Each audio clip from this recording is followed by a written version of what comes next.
All right, everyone. Welcome back to the channel, Big Dog Brett. Thanks so much for joining us tonight on a somber Friday night. For those of you who don't know, Vince Dooley passed away today, just a few hours ago at the age of 90. Looks like he passed away peacefully at home, surrounded by friends and family. So it sounds like something they kind of had on the horizon. They prepared for. They uh, it was not sudden. So he was very much where he wanted to be and with who he wanted to be with. And tonight we're going to talk about a few things in the Vince Dooley era and history. We'll talk some more football here in a little while. But first and foremost, our thoughts and prayers go out to Dog Nation and especially the Dooley family and his close friends. All of Dog Nation is certainly heartbroken over this loss. Vince Dooley, a true legend at UGA, continued to be involved in all of college football throughout his entire career. Um, you can't find anybody that has or will ever say anything bad about Vince Dooley. Just such an incredible person. Overall, I can't remember how many times he won Coach of the Year. It was like 6 or 7. Um, at the time of his retirement, he was the second winningest coach in the SEC behind only the infamous Bear Bryant. Um, he, we're just going to go over some of the life facts for him, but um, welcome to the channel, sir. What's up, Cool Breeze? So let's kind of go over some of the stuff here. There was some stuff that I found out today that I didn't realize that existed. So let's talk about some of his awards here and some of his accomplishments over the years. Of course, everybody knows about the national title in 1980. He also won 6 SEC awards, championships, 1966, 68, 76, and 80, 81, 82. Bobby Dodd Coach of the Year in 76, Georgia Sports Hall of Fame 1978, AFCA Coach of the Year 1980, Eddie Robinson Coach of the Year 1980, Sporting News College Football CU Coach of the Year 1980, Walter Camp Coach of the Year 1980. So that's 4 right there in 1 year for Coach of the Year 1980. Alabama Sports Hall of Fame 1984. For those of you who don't know, he did play as a quarterback at Auburn, and he also was an assistant head coach at Auburn from 56 to 63. So when you see the Alabama stuff thrown in here, that's why. The Amos Alonzo Stagg Award 2001, the Carl Maddox Sports Management Award 2004. A lot of this stuff is because he, for many years, was also the athletic director for UGA, and some of those was while he was coaching.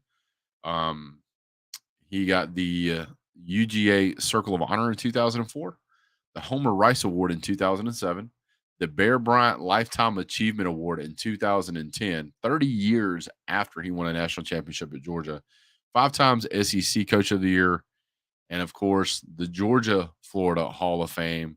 And in 1994, he was inducted into the College Football Hall of Fame, which I'm sure there will be much more to do about that. He was also inducted as a Georgia trustee in 2011 by the Georgia Historical Society in conjunction with the governor of Georgia. For those who have accomplishments in community services that reflect the ideals of the founding bodies of the trustees, which is basically to say they recognized him as being awesome. Something else I do want to point out is that for those of you who don't know, Coach Vince Dooley is he served as an infantry officer in the United States Marine Corps.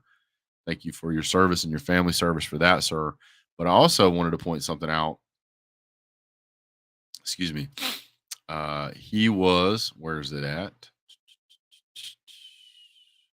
He was also inducted into the Marine Corps Sports Hall of Fame.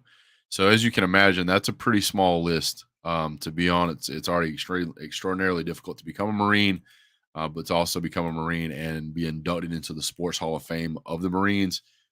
Very, very small circle there. So just unbelievable, unbelievable history of UGA. He stayed involved. I was fortunate enough to get his autograph while he was at the bookstore one day. I have it signed on a hat. And I just had that same hat signed by Herschel Walker.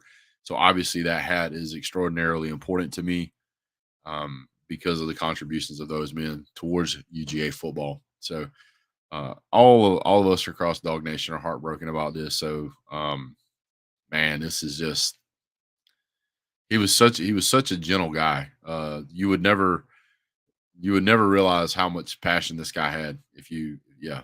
So let's see who we have here tonight. We want to appreciate everybody for showing in. Ultra Mega Dog, Isophi, Zephyroth, Let's Go Brandon, Husker Gray, Bow Hunting 101, Cliff Millwood, Daniel Rivera, Peyton Page, Senile Joe, Hoghead, and Derek, Cool Breeze, one of our resident members. Thank you for being here, sir.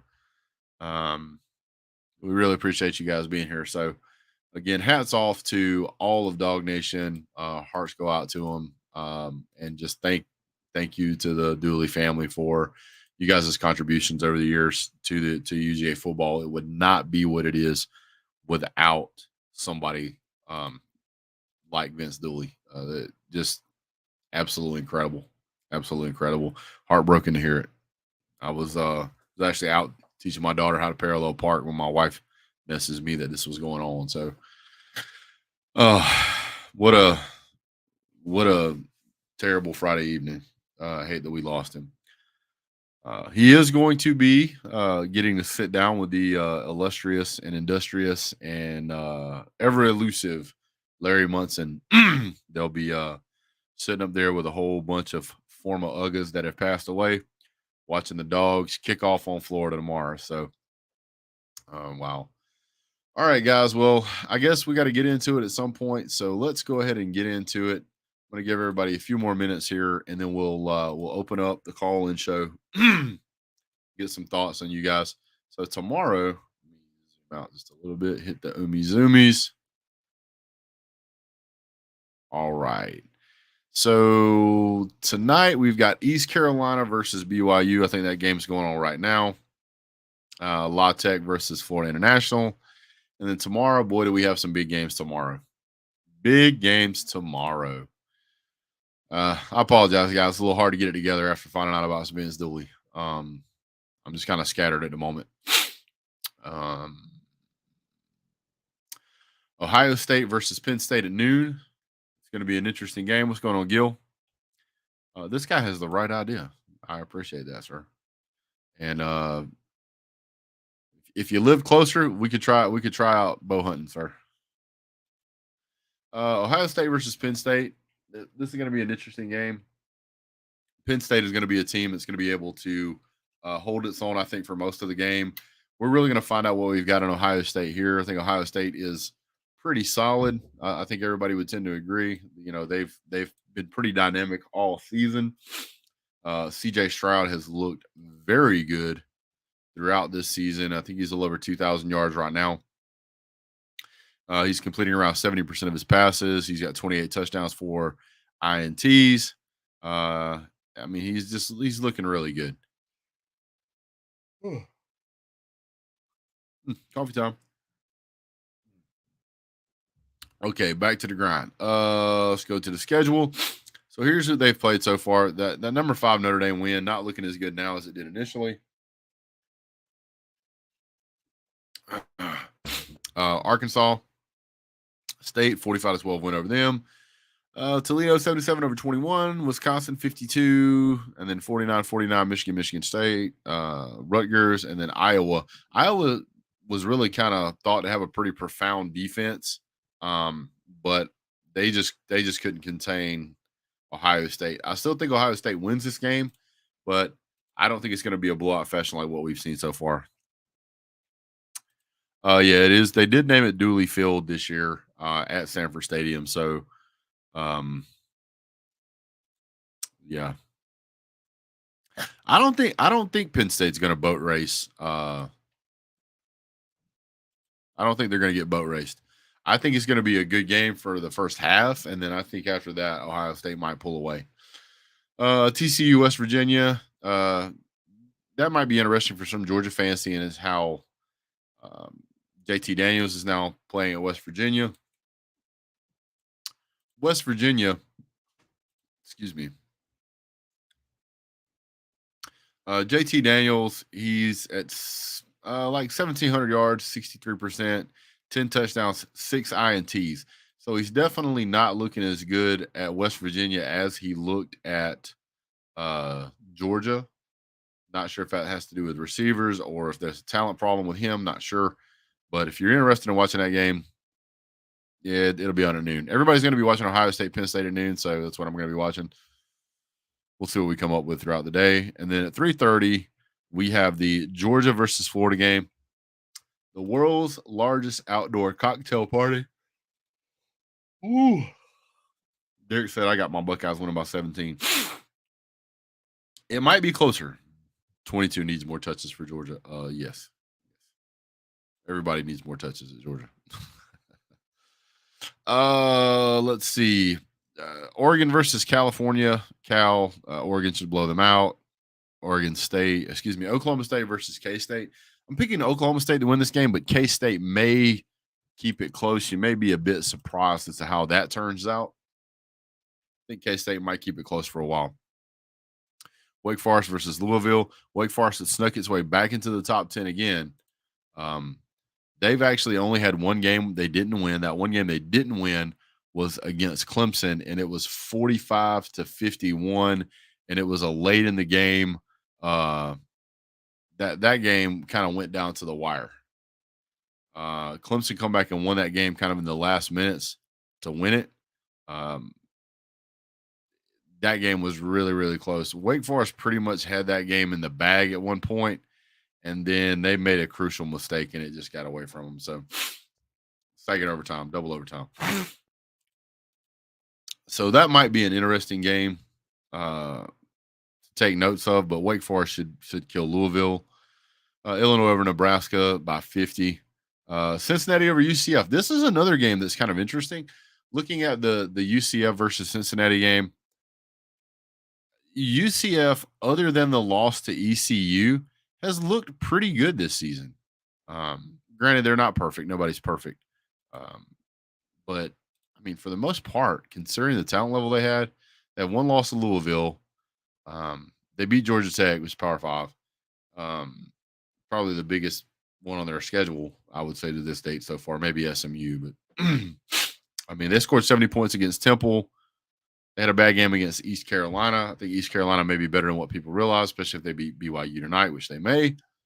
I got to tell you, man, I think UCF can win this game. I like Cincinnati Bearcats, but I think UCF is going to win this game. So, yeah. Let's see here. Tennessee versus Kentucky at 7 o'clock. This game will be interesting. We're really going to get to see it's a bad matchup for these teams. Tennessee 31, Kentucky 17. That's tough. That's tough. Let me pull this up real quick. South Carolina over Missouri. South Carolina is actually starting to look pretty good. They should crush Missouri. We'll see what happens. Let me get over to this Tennessee-Kentucky game. Make no mistakes. Kentucky can win this game. Will Levis is a phenomenal talent. Keep in mind, Kentucky is only allowing 16 points a game. They're not giving up a lot of points. Kentucky held Mississippi State, which was ranked number 16 at the time. They held them to 17 points. They held Ole Miss, who has a pretty powerful offense. They held them to 22. I mean, if nobody has scored more than 24 points on them all season, if I recall correctly. Let me double check that. Yeah, 24. It's 24. They lost to South Carolina 24. So, I mean, they've got a pretty good defense. I'm interested to see how this holds up. They are playing at Neyland Stadium. That place is going to be rocking again. They've got some momentum from the Alabama game. They're going to show up. But it's not out of the realm of possibility. they're allowing like 330 yards a game in passing, only 90 in rushing. They're throwing for like 375 yards in passing, but Kentucky's only allowing like 178. So if they really put a hurting on that pass offense there, this could end up being an interesting game. I think Tennessee can still, separate themselves here. Part of me says that, you kind of want Tennessee to blow out Kentucky so that they feel overrated. And then another part of me is like, you want them to lose, then you want them to lose. It is what it is. What's up, Bowder? Uh let's see. If Rodriguez can get it going, it'd be a good game. Yeah, it will.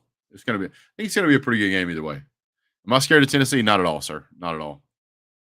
Tennessee is the most dangerous team, but no way they beat Kentucky, Georgia, and Alabama again. Tennessee is a good football club. There's no doubt about it.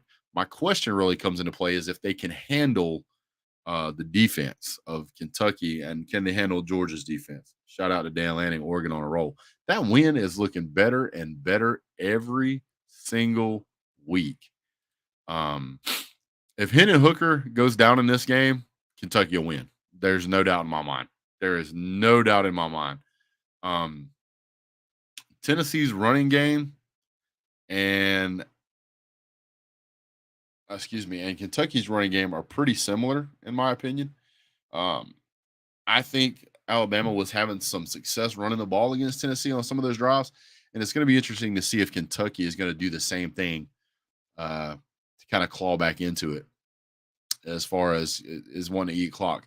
Tennessee goes very fast. Kentucky goes very slow. So we're going to see if that's going to disrupt the rhythm of Tennessee and just kind of see how things play out.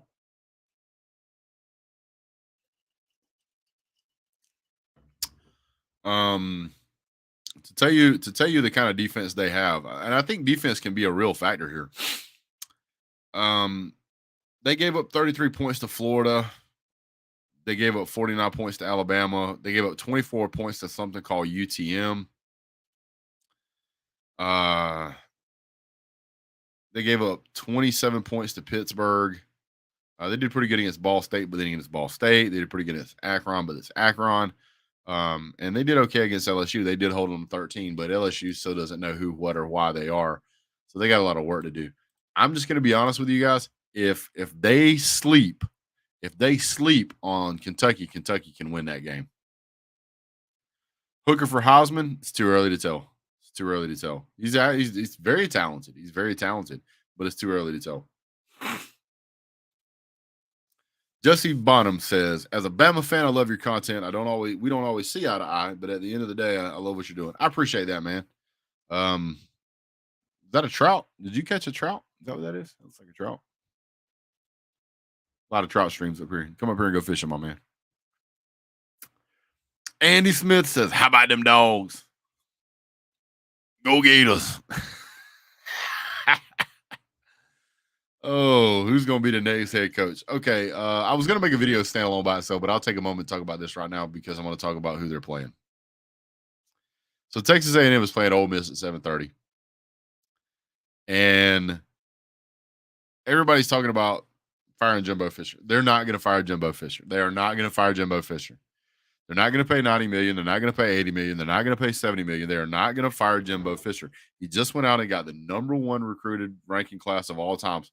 It's not doing him a lot of good right now, but it will do him a lot of good next year and the year after that. So the reason that these coaches are starting to put these big buyouts in there is because they're kind of getting tired of spending it takes 2, 3, 4 years to rebuild a program and then just not getting it done. Now at Texas A&M, they screwed up. The management screwed up at Texas A&M. I think Jimbo Fisher's been there like 4 or 5 years now, and he is not. Appreciate it, Derek, man. We'll see you, buddy. Good luck. I don't know if it's Hooker's last season or not.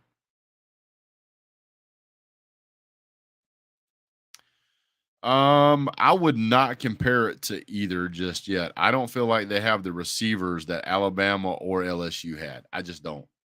I'm sorry. I don't think it's that good. Not yet. It might end up being, but not yet. Anyway, Texas A&M Ole Miss.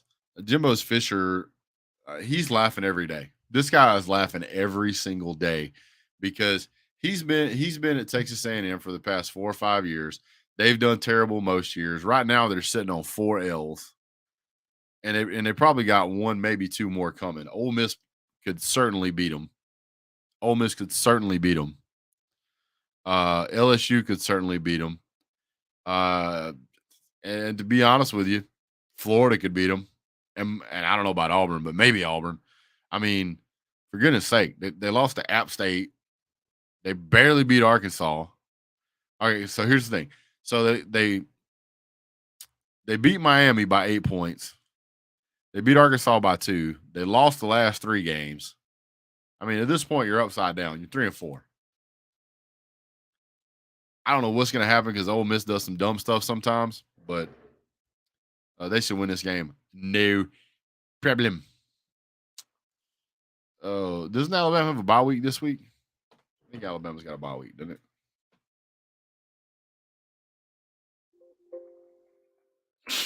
South Alabama's playing. I want to watch them. But I mean that's pretty much it, man. That's pretty much it as far as that stuff goes. Watch Alabama lose their bye week. What's up? What's up, TikTok? We talked about it as soon as we started the show, man. Bye week, then LSU. Yep. So let's do this.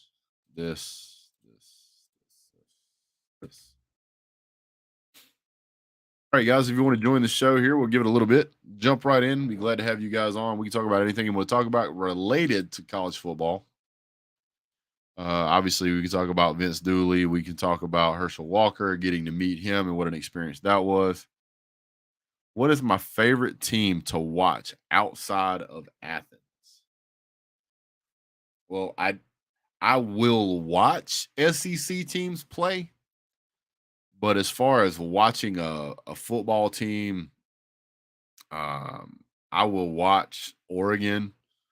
I will watch the Michigan State Sparties. I'll watch Iowa, Texas. That's pretty much it. I really don't watch any other teams. I used to watch Wisconsin, but they're so bad now. It's like I can't even watch it anymore. Has Bama shut up about losing about Tennessee yet? I think they kind of went into hiding for a little while here. I don't like watching Texas lose. Texas just does that on its own. Who's my final four? I would have to go with Georgia, Alabama, Ohio State. And then I got to see what Michigan's going to do, and then or Tennessee and Clemson. I mean, those are all kind of in there together. I really don't understand why Clemson is ranked where it's ranked. So if you look at this, so you got Clemson at number 5, you got Alabama with 1 loss at number 6. If Oregon had beaten Georgia week 1, they would probably be the number 1 team in the country right now. But they lost to Georgia, so they're sitting at 8. So, I'm going Georgia, Ohio State, Alabama. But I'll just be honest with you. Between Tennessee third, all right, I can go with that. Michigan, Clemson, Alabama, Oregon. I mean, I could see arguments for putting all those guys at 4. Honestly, Clemson at number 5. What's their best win? A 6-point win over Syracuse, 10-point win over North Carolina State, a 6-point win over Wake Forest. They haven't dominated anybody that's any good. Oregon hasn't necessarily done it either. Tennessee, 7-point win over Pitt, a 5-point win over Florida. They had a pretty good win over LSU, but I don't think LSU's ranked. And then their 3-point win over Alabama was impressive. But if you look at Alabama so far, oh my goodness. Let me pull up Alabama's schedule so we can tick off some Alabama fans. A 1-point win over a terrible Texas team. Granted, they blew out UL Monroe. They blew out Vanderbilt. They did decent against Arkansas, a 23-point win there, and then a 4-point win over a Texas A&M team that's underwater. Then they lost to Tennessee, and then they beat Mississippi State. I mean, they're all over the board. So they could have lost. They could have lost the Texas A&M game.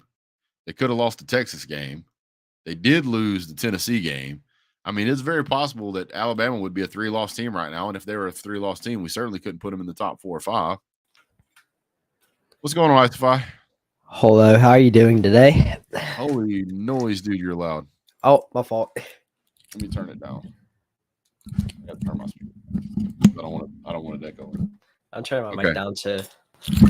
Now it's too low. Let me turn mine back up. You stay the same. All right, can you hear me? You there? Trying to adjust my mic a little bit so it's not as loud. Okay. Is it loud? Is the stream complaining about it or something like that?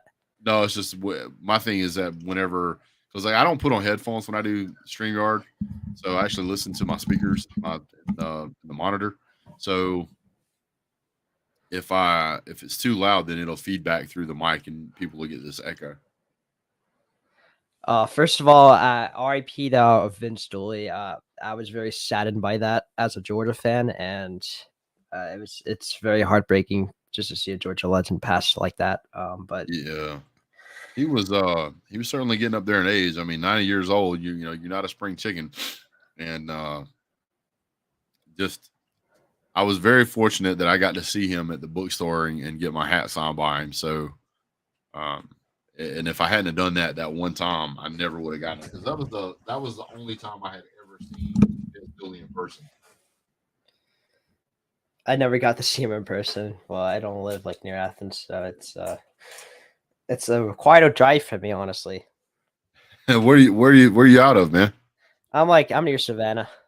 It's quite a ways away. Yeah, I'm familiar. But yeah, so what's your thoughts on the top 4, man? The top 4, I think Ohio State probably is the better team right now. They do have a better offense than UGA, but I think UGA, I mean, it really depends what perspective. They're both 2 quality teams. Very, very, and Georgia probably has a better defense than Ohio State, and Ohio State probably has a better offense, and basically, and then Michigan. And actually, I gotta look at the top 4 real quick. So let me ask you a question. So what would you consider?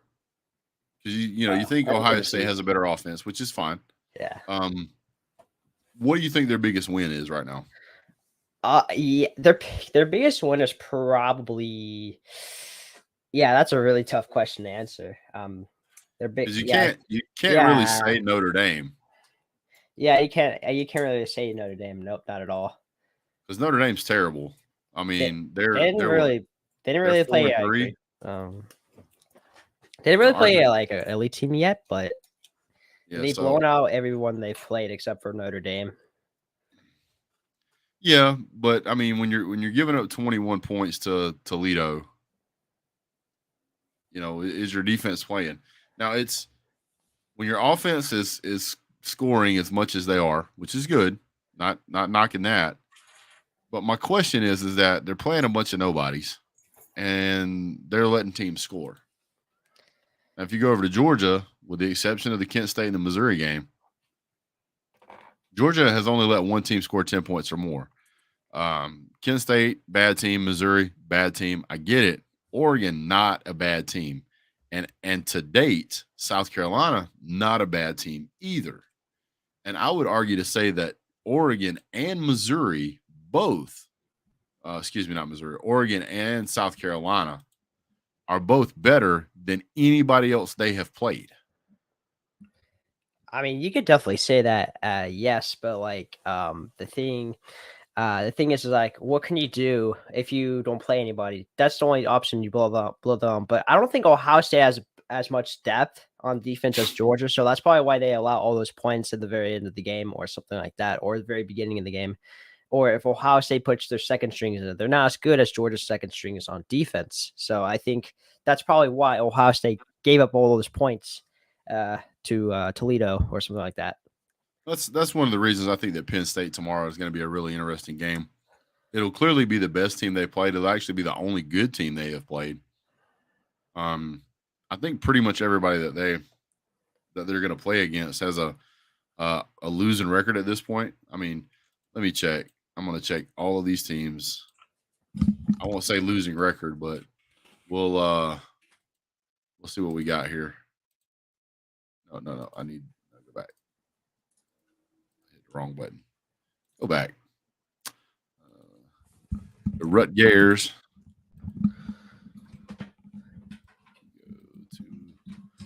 Let's see. Mississippi State. Here's Iowa. So Iowa's 3-4. Michigan's 3-4. Rutgers is 4-3. Wisconsin's 4-4.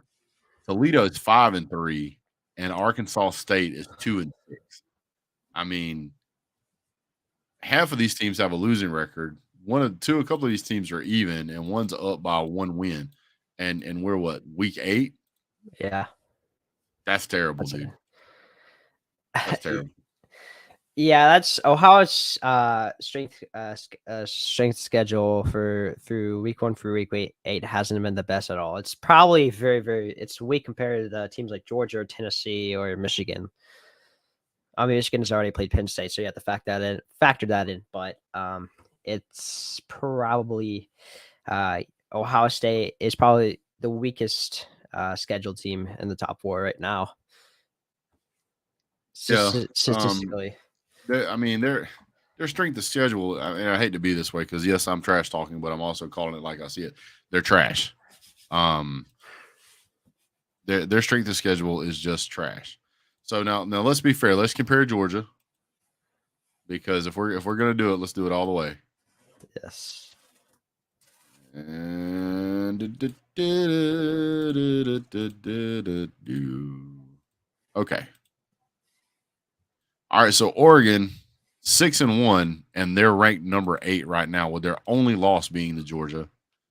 Samford Bulldogs 6-1, number 1 in their conference, only loss being to Georgia.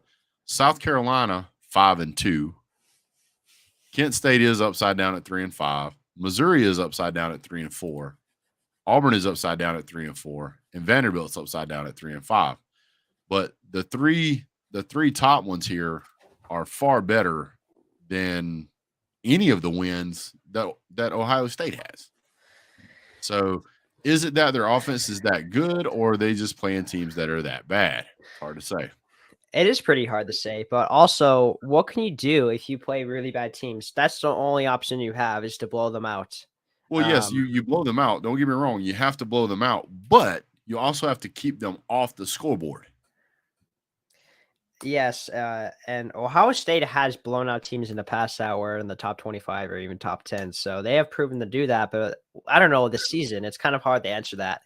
But we're gonna have to see versus Penn State. If they blow them out, then Ohio State's offense is it really earns that quality award.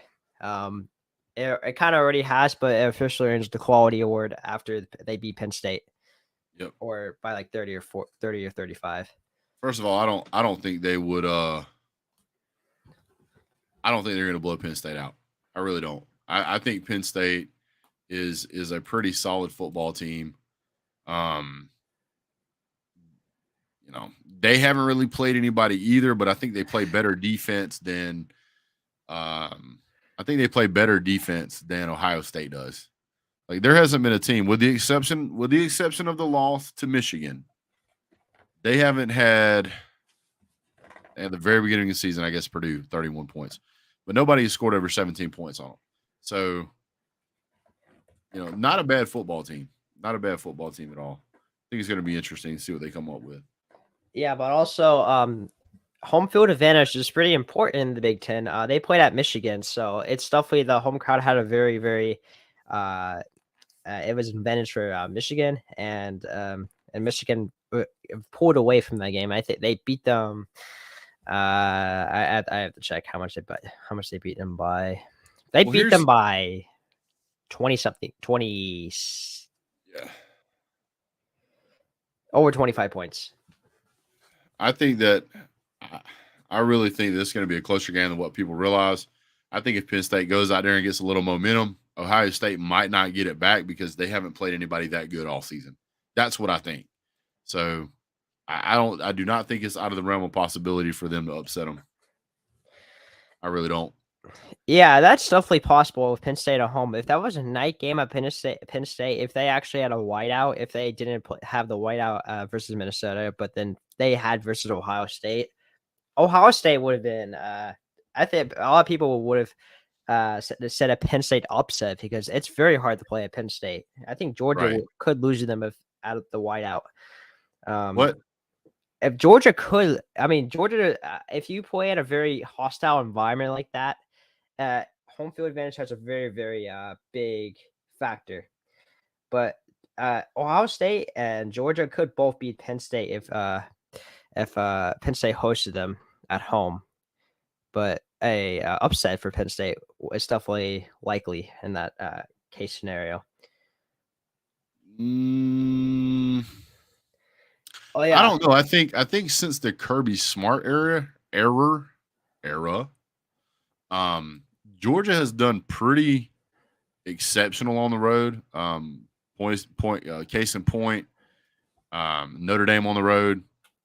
Then you got the Rose Bowl. Then you've got Indianapolis. Then you've got Georgia versus the Bearcats.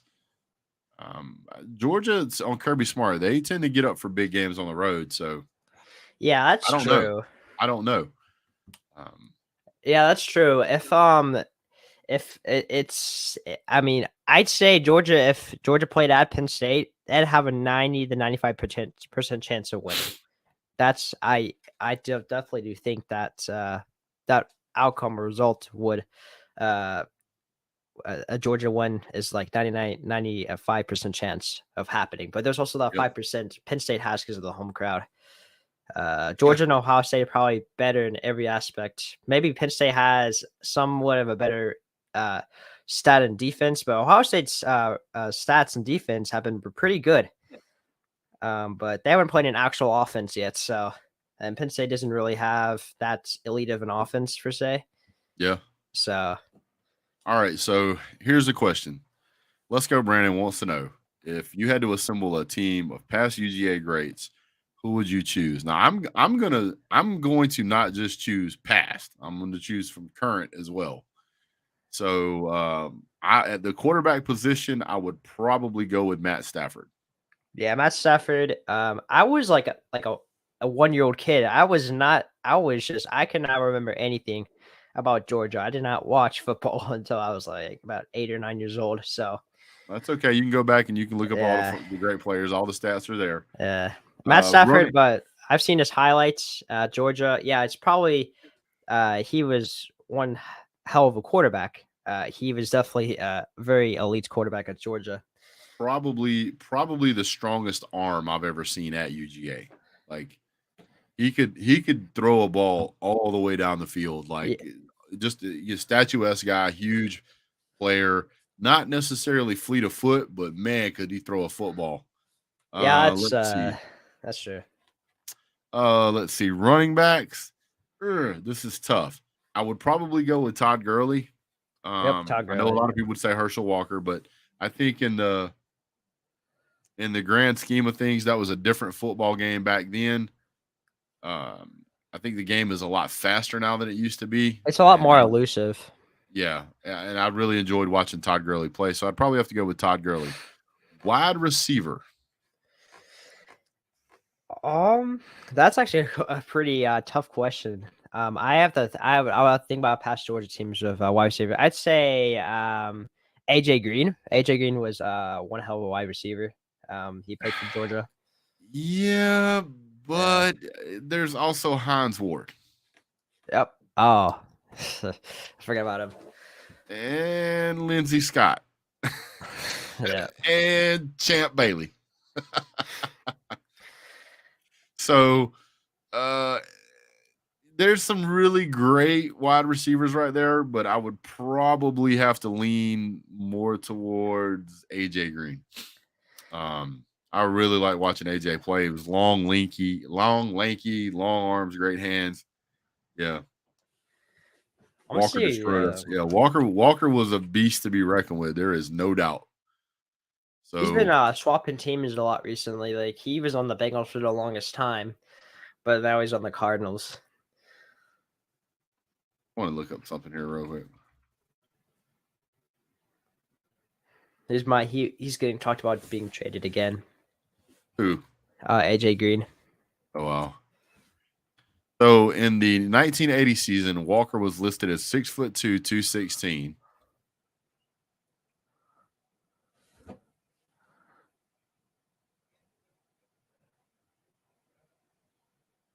And Todd Gurley was 6'1", 231. So he was 15 pounds bigger. He was 2 inches shorter and 15 pounds heavier than Herschel Walker. So yeah, I don't know. I liked Herschel, but I really like Todd Gurley too. Now, if I had to pick a guy to hang out with for the day, I would pick Herschel. But running back, yeah, wide receiver, yeah, tight end, Brock Bowers. Brock Bowers, yep. Yeah, Brock Bowers one hell of a player. I mean, No I doubt. like watching him play. I'm surprised he doesn't get the ball more. Well, I think there's a couple of reasons for that. When you got a guy who's that good, it's nice to feed him the ball. Don't get me wrong, but it's also every time that you put that guy on the field and you put a ball in his hand, somebody's going to try and tackle him. So you're risking injury every time you hand him the ball. So when you've got an extremely talented player like that, you're not going to put him in. You're not going to throw the ball to him every other down when you're playing against Vanderbilt. It's not going to happen. There's no point in that. You're risking injury every time you hand him the ball. So it's better if you kind of spread the love around. You just don't end up with. You just don't want to end up with an injury to that guy because it could absolutely end your season. We saw how important he was in a national championship game last year, so it's important to try and keep those guys healthy. Defensive back, Keely Ringo, no doubt. Yep. Safety.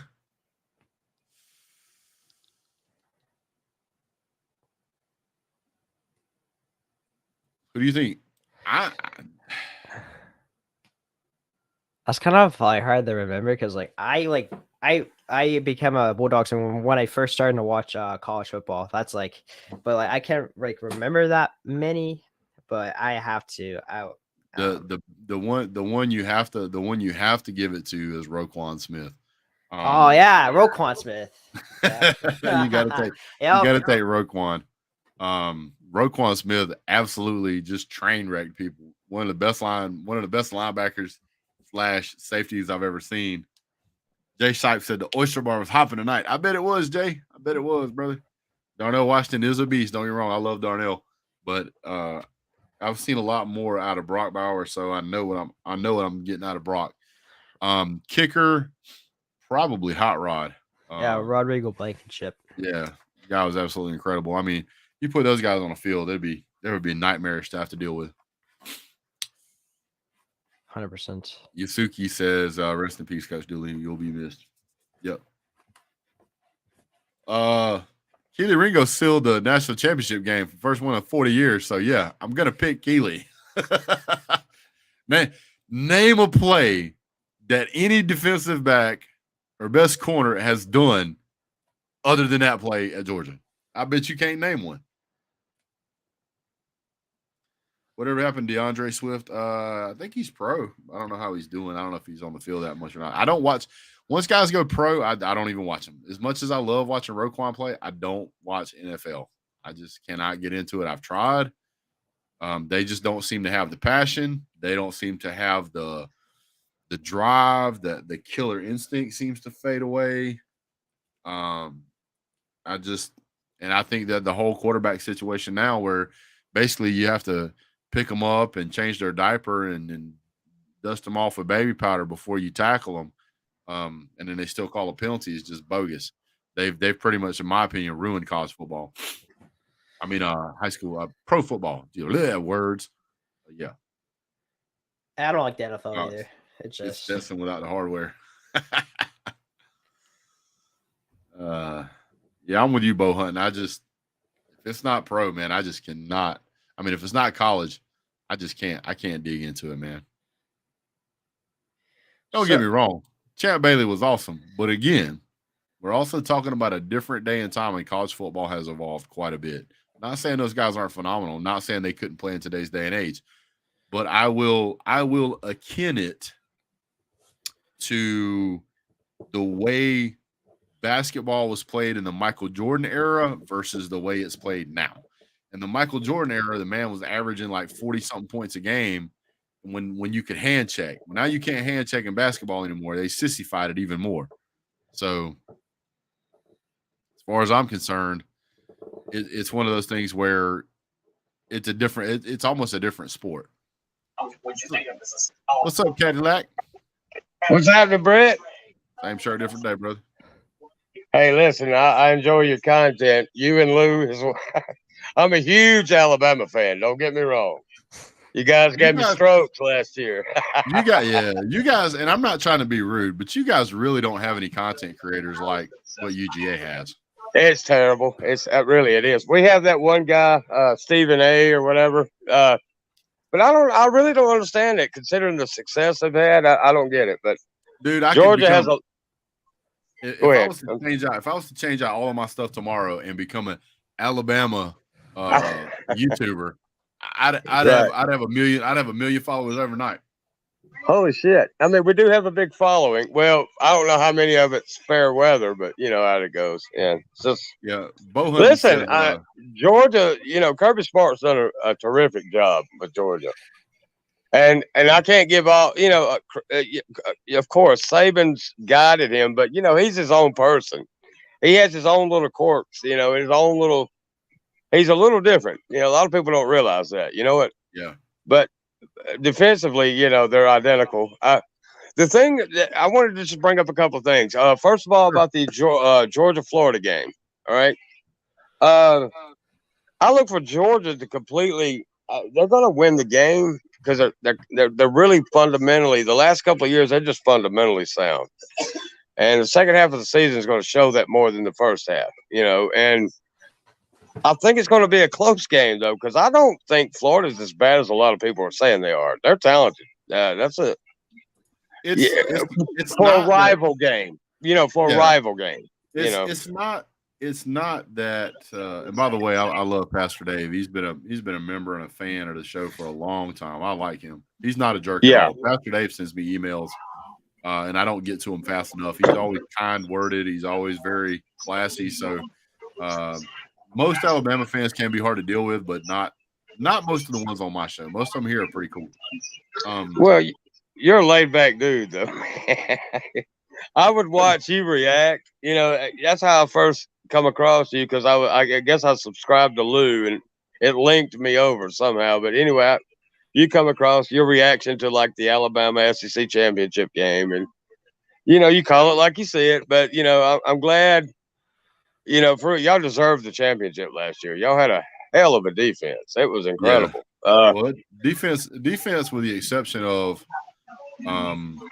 they were unstoppable. Well, the Kent State game and Missouri game are kind of outliers.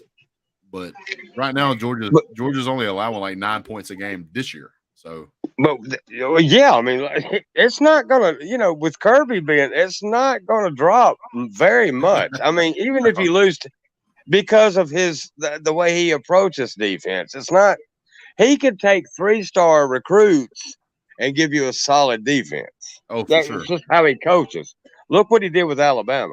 He's got a knack. He's a natural defensive mind. But yeah. Back to what I was getting at, I have one thing, being a Bama fan, and I get to come on here. Do y'all really think who's a better matchup for Georgia, Ohio State or Alabama right now? I'd say Alabama. I think Georgia would beat Ohio State right now. But beat the break. Ohio State cannot. Yeah, I just they remind me of like I don't know. They're very flashy on offense. Defense, of course, according to stats, has picked up, but like you said earlier, competition. I mean, well, every time an SEC school plays a Big Ten school, or a Right. Big 12 school, typically you blow them out. And so, and that goes to show that the conferences are not equal; they're not level. That's why the last Right. 6 out of the last 7 national championships have come out of the SEC with at least three different champions.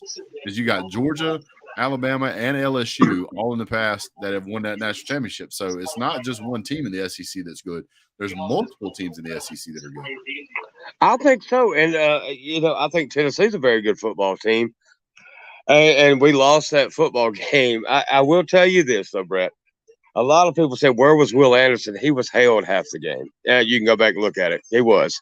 And it's just, you know what? But that goes both ways. That, Alabama gets away with a lot of things, too, Well, Alabama didn't get away with a lot in that game. And I'm just going to be honest with you.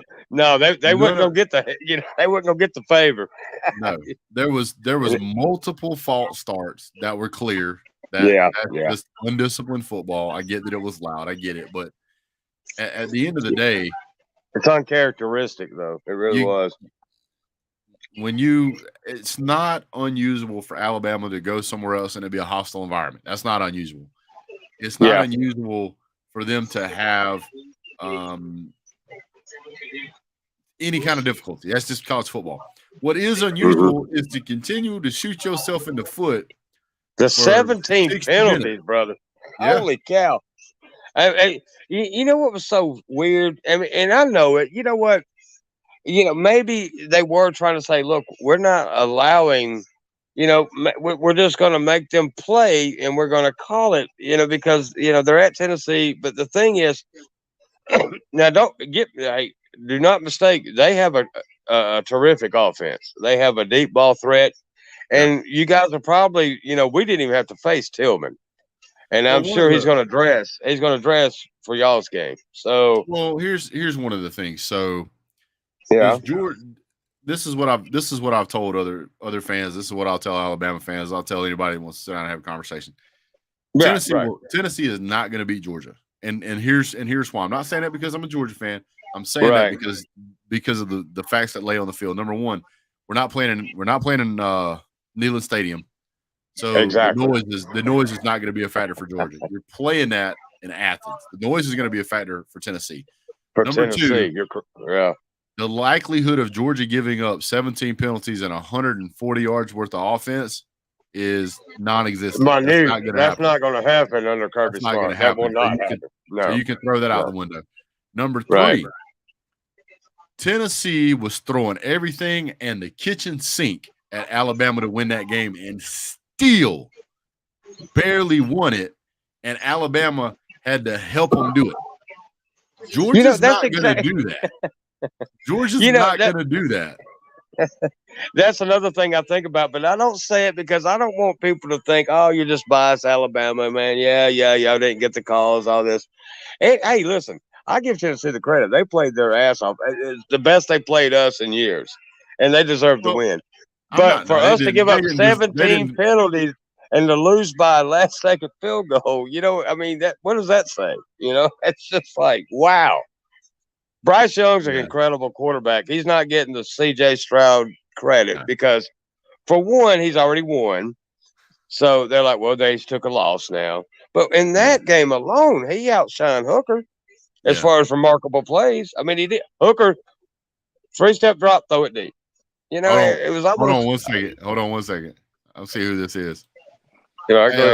What's going on, Diamond? What's happening? What's going on, buddy? Y'all having a good night? Yes, sir. How about you? Hey, I'm 6 feet above ground. It's always a good night. Yeah, that's a fact. So one of the other things is that whenever you've got a team like Tennessee, who's a really good team, and they come out and they play 4 quarters, and you see everything they've got. You see them at their best. You see what their best plays are. You see who their best guys are, who they're going to go to in these tight situations. You can scheme for it. Then you can play for it. You know what you're looking at. I think Kirby, they'll be ready, man. Georgia's going to be ready for that football game. I have no idea what Georgia's going to run. None. Have no clue. Georgia's not one-dimensional right now. So They have a weird offensive scheme. They really have this weird east to west kind of. Then they'll slash you every now and then, and it's just this weird. And it works for them. I don't understand, but it does. It's a strange. They'll do a pitch toss, and then they'll do some Mississippi State things for a few plays, and then they'll go deep on a rare occasion. It's pretty interesting. It's a very complicated offense. So I'm gonna throw some numbers. It's so. Go ahead. So Georgia has rushed the ball 246 times. They have thrown it 185. Last season it was more balanced in this part of the season. But keep in mind that you've got Dejon Edwards. You would never think that he has the most attempts. You would think Kendall McIntosh or Kenny McIntosh would have the most, and they don't. Yeah. Branson Robinson, who we don't think that we've saw very much this year, he has 34 attempts. And then Stetson Bennett is sitting on 27. Our number one receiver is Ladd McConkey with 29 receptions. Isn't that weird? Yep. And then you got look, he is a little crafty little joker, man. He reminds me of that guy from Clemson. What was his name? I know you're talking about. Just like him. Yeah. Just always when you're like if you're playing against, you just hated to see him out there because he was going to find a spot somewhere on the football field to make a catch. Yep. Just drives it. Travis Etienne was kind of shifty too. Yeah. But I tell you, Georgia, like I said, this is something you guys as fans, y'all are building the dynasty, and you're probably you're there. So the teams are going to come harder and harder and harder, and we as Alabama fans do, we gotten so accustomed to it. You have to keep defending every flaw that you commit at some point, and y'all going to be in the same boat. And you already suffered it this year from Missouri, even though you got the win, and every team in the country, except Georgia, is praying that Nick Saban doesn't retire ever. Right. Well, let me explain why. I'll explain it. I'll explain it, and you'll understand why immediately. Preach the gospel to me real quick. Right now, the vast majority of talent in the SEC is not being bought and paid for. Right. Is being split between Georgia and Alabama. Yeah, we are. Between the two, they're pretty much grabbing the cream. But now, the moment Nick Saban retires, all of that talent is going to be absorbed by Georgia. Absolutely. It will be a dynasty like you have never seen. That's what I'm saying. You guys are in line for it, for real. I mean, the way it's looking, obviously. I mean, it'll rival Alabama. The three major components that built Alabama was Nick Saban, Scott Cochran, and Kirby Smart. When those three guys became the key components of that staff, that's when the dynasty took off. And Georgia now has Scott Cochran and Kirby Smart, and look what happened. Yeah, I mean, and I'll tell you what, man, Georgia's a good football program. They're pretty clean cut. They don't overboast. I mean, you guys went through that drought. Everybody picked 1980, but that's college football. I mean, now it's going to be different for a while. I mean, here's you guys are going to get multiple. You're going to get multiple within the next decade. Y'all probably have at least 4 to 5 national titles. At least. Well, just think about this. Next year, this is supposed to be a rebuild year. This is supposed to be a bad year for Georgia. We put 15 guys. All right, Nick Saban. Right? Yeah. I know y'all poke fun at that. That's what everybody said about us. Well, when you put 15 guys in the NFL, I mean, that's the expectation. Is that But he's got it 4 or 5 deep though. That's what made Alabama such a dynasty. I mean, recruit. You know, I mean, that's the name of the game. I started having a lot of concerns about Alabama when I saw that they were taking players out of the transfer portal from Georgia Tech.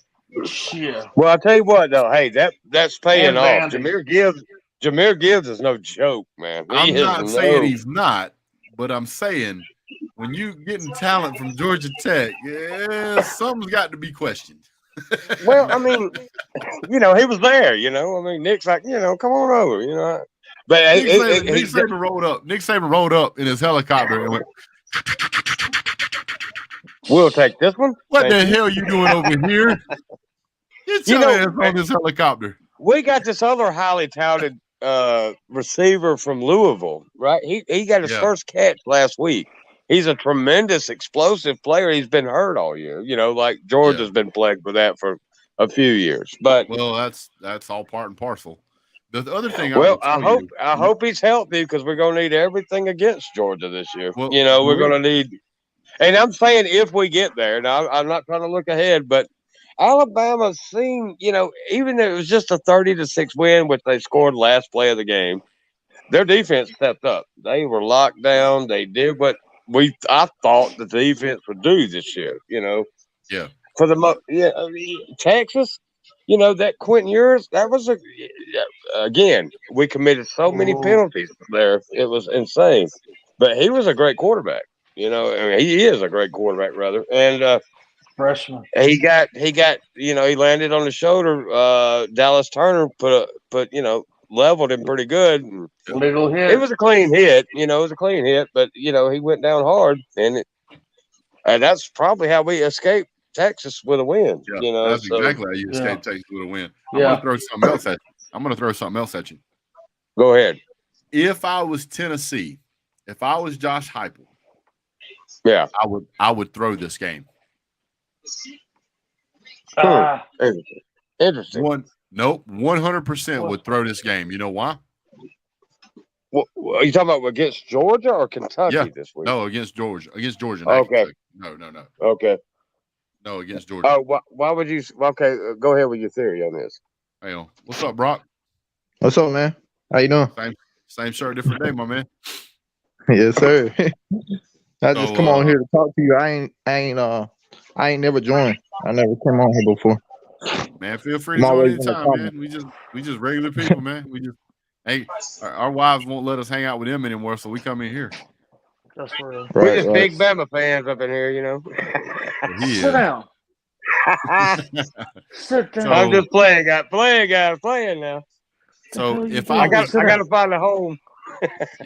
If I was Tennessee, I would throw the Georgia game, and here's why. Why They're is that? highly likely to run the rest of their schedule, and with their only loss being to Georgia, Georgia likely goes to the SEC championship undefeated, right? Right. I see where you're going. Whether Georgia wins that game or not, they're going to the playoffs. Period. Yeah. They would hold the top 4 all year long. Yeah. Yep. So on top of that, if Tennessee's only loss is to an undefeated Georgia, that's a strong shot at getting in. Think back a few years ago, whenever Auburn beat Georgia and Auburn beat Alabama, Auburn went to the SEC championship game. I remember that shit. It makes me sick. And then you remember that when they caught that pass over you? Oh, that made me sick. Oh yeah. I was rooting for Georgia so bad that game because I hate Auburn. I hate them. Yeah. And the deflection, that was the kick 6 year, wasn't it? I mean, the whatever it was. Yes. Yeah. The luckiest team. Oh, the Angels are flying over Jordan Hare that year. I'm telling you. See, the thing is, Alabama has 2 road games, and it's gonna be rocking, man. It's gonna be rocking, and we got a tough one with LSU. They look a lot better now. They really do. Yeah, and you see, this is the thing that hurts Alabama is, a dual threat quarterback that can run. Yeah, that's been our Achilles. Yeah. Yeah. So my thing is, man, we damn sure need to have Eli Ricks out there because he showed that he is that elite cornerback. That we all knew this coming in. We all knew this when he transferred. That what his eligibility was. How he could show out on the field and stuff. And his ability to do lockdown, you know what I'm saying? So my thing is, man, he only missed one. The dude caught the ball and he he still didn't give up on the play. He knocked the ball out of his hand before he hit the ground. And then on another play, they threw it back to him. If you want to play on Sundays, you got to do things like the little things. You have to do it. Right. Hang on. Let me throw some wildness into the chat here. Come on with it, Brett. Where's he at? Cool Breeze. you want, man, appreciate all the support from the channel, but I'm finna hit you with a headache. You ready? Ready? So imagine this.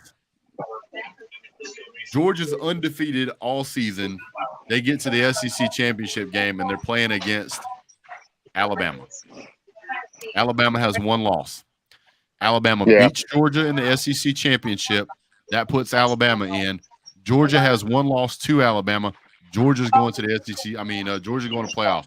I think everybody would agree on that. Okay? Yeah. Right. Yeah. Absolutely.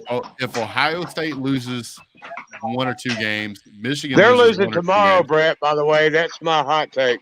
No, they're going to lose to Penn State tomorrow. But go ahead. I don't think they'll lose to Penn State. I don't. I do. We'll come back. So you got a Georgia in with one loss. You got a Alabama in with one loss. You have a dominant Tennessee team that has looked really good all year. Maybe they lose a close one to Georgia, but they're right there, and they've beat Alabama, right? Yeah, that was the SEC champion. So that could put them in. Put them in, and get ready for this. Hold on to your britches, folks. What if Ole Miss runs the rest of the table? But then they'd have to beat Alabama. Right. But I'm just saying, now you got a one loss. So Alabama would lose, but if they win the SEC championship game, they'd have two losses. They're in. Right. They're in. You see what I'm saying? So you'd have the SEC champion would be in unless they had two losses somehow. So you'd have an Ole Miss one loss, only one to Alabama. Right. Excuse me, an Ole Miss with one loss, but have beaten Alabama, and Alabama who won the SEC championship, a Georgia who's been ranked number one all season who only lost one time to Alabama, and a Tennessee who beat Alabama and only lost to Georgia.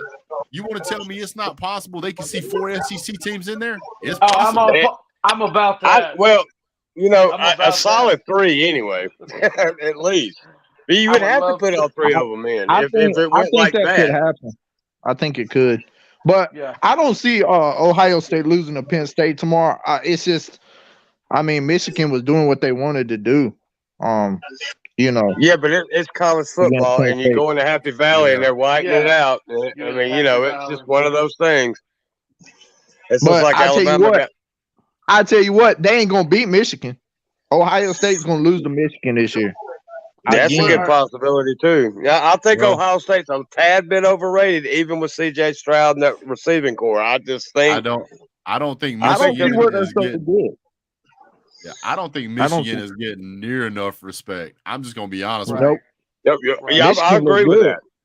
Michigan, I think they look good all year. They started with cupcakes, but that's not whatever. But look at their quarterback. Look at their quarterback. Quarterback, and this is why Michigan is not getting any respect. You ready? Their quarterback has only thrown for like 1,300 yards. He only has 9 touchdowns. That's it. That's all he's got. Damn.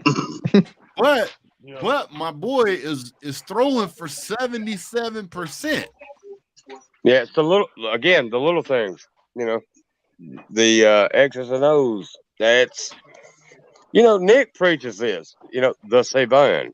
He preaches the little things. The next play. Just keep going. And keep in mind, playing the way that they play, they beat Penn State 41-17. They beat the fire out of them. I didn't expect that. I didn't expect that at all. I thought it would be closer. But that's what's so beautiful about this sport, man. Just like, really, when y'all saw that Bryce Young was starting for Alabama, we had no idea Alabama was going to get beat. But they did, we thought, well, all right, Alabama ought to even cover probably. Tennessee's a pretty damn good ball team. They beat LSU up, which we didn't see that coming. You see? So, tomorrow, guys, let's let's get our But the showers. thing And is, let's if check it out. Alabama makes the field goal, we wouldn't be. We'd be talking about it in a different way. You know what I mean? So Exactly. it is. But Alabama. The beauty about Alabama, most of this dynasty championship run has come with one loss. That's But I know a lot of former players like Bo Scarborough, Reggie Ragland. You know what I'm saying? They be on this Bama show that I watch. Stephen A. and Bama Standard. Elite. Yeah, Bama Standard. So they be on there. They're like, man, we didn't used to play like this. Their heads are not in the game. Like they're not locked in like they're supposed to be. They're not playing Alabama football. They're not. You know what I'm saying? It makes them sick because like they never seen this. You know what I'm saying? They're like this I mean, it's something to do with either coaching. It's either Bill O'Brien. I think it's Bill O'Brien. I don't think it's so much. I don't think it's Pete Golden. I think it's Bill O'Brien. If we get rid of Bill O'Brien, we might have a better team. Let me ask you a question. Is it Alabama's offense that's the problem or Alabama's defense? That's the common question. But what he's referring to, and this is where I kind of back him up, it's not that he's not successful. It's he likes to run a pro style offense, in which I don't think works all the time. It's not working. It works, but it's like every play is like, oh my God. It used to be a little bit easier than that. Every play, Bryce Young is trying to scramble because there's no receivers getting open. Nobody's getting open like they should. It's simple hook routes. It's simple this and that and other. And these college defenses that are Georgia, for example, they would sit all over that. And they could rush, they could drop, 6, 8, they could drop so many and still get pressure on Young, and in my firm belief, this is my biggest issue. Alabama's real problem is offensive line. Y'all want me to hold on. Y'all want me to tell you what the real problem is? Not coming from Brett. Go ahead, Tell Brett. us, Brett. What's the problem, man? Tell us about it, man. The problem is Bryce Young. Oh, I didn't see that one coming in. Oh, man. No, would you like for me to explain? Okay. You swinging for the fences on this one, Brett. Go ahead. No problem. What do you think an elite quarterback should average in passing? Like an average pass should be what? At least 10 yards to throw to be a Heisman winner? He's a Heisman winner. He should be averaging at least 10 yards to throw, right? Right. Yes. I'm with you so far. Well, guess what? He's not. But is that Bryce Young? Is that Bryce Young's fault? So if I asked you right now, if I said right now, you could take a choice between him or, I don't know, let's just say Will Levis. Who would you take? Levis. I would take Bryce Young. Why? Levis. Let me tell you why. It's not just because I'm an Alabama fan. I think Bryce Young has the it factor. I mean, he makes things out of nothing. Now, I know what you're thinking, Brett. I know what you're thinking, Brett. That will not translate in the NFL. I get that. I understand that. It's not like Johnny Manziel, you know. But right now, I feel like what he does, no other quarterback can do or has done at Alabama. Like his ability, man, to adjust. And like even when somebody's not open, he still makes a way. You know what I'm saying? He still can scramble and make a way, like run around and do that Houdini shit. And that's what makes him so. So did Johnny Manziel. Stay with me. Okay, the Texas quarterback Jackson Dart, right? He has a. Let me finish. Just wait. Let me get through making the pie, and then we can talk about how it tastes. You mean Ole Miss quarterback, right? He's got a 60% completion ratio, which is not good. But his average yards is more than Bryce Young.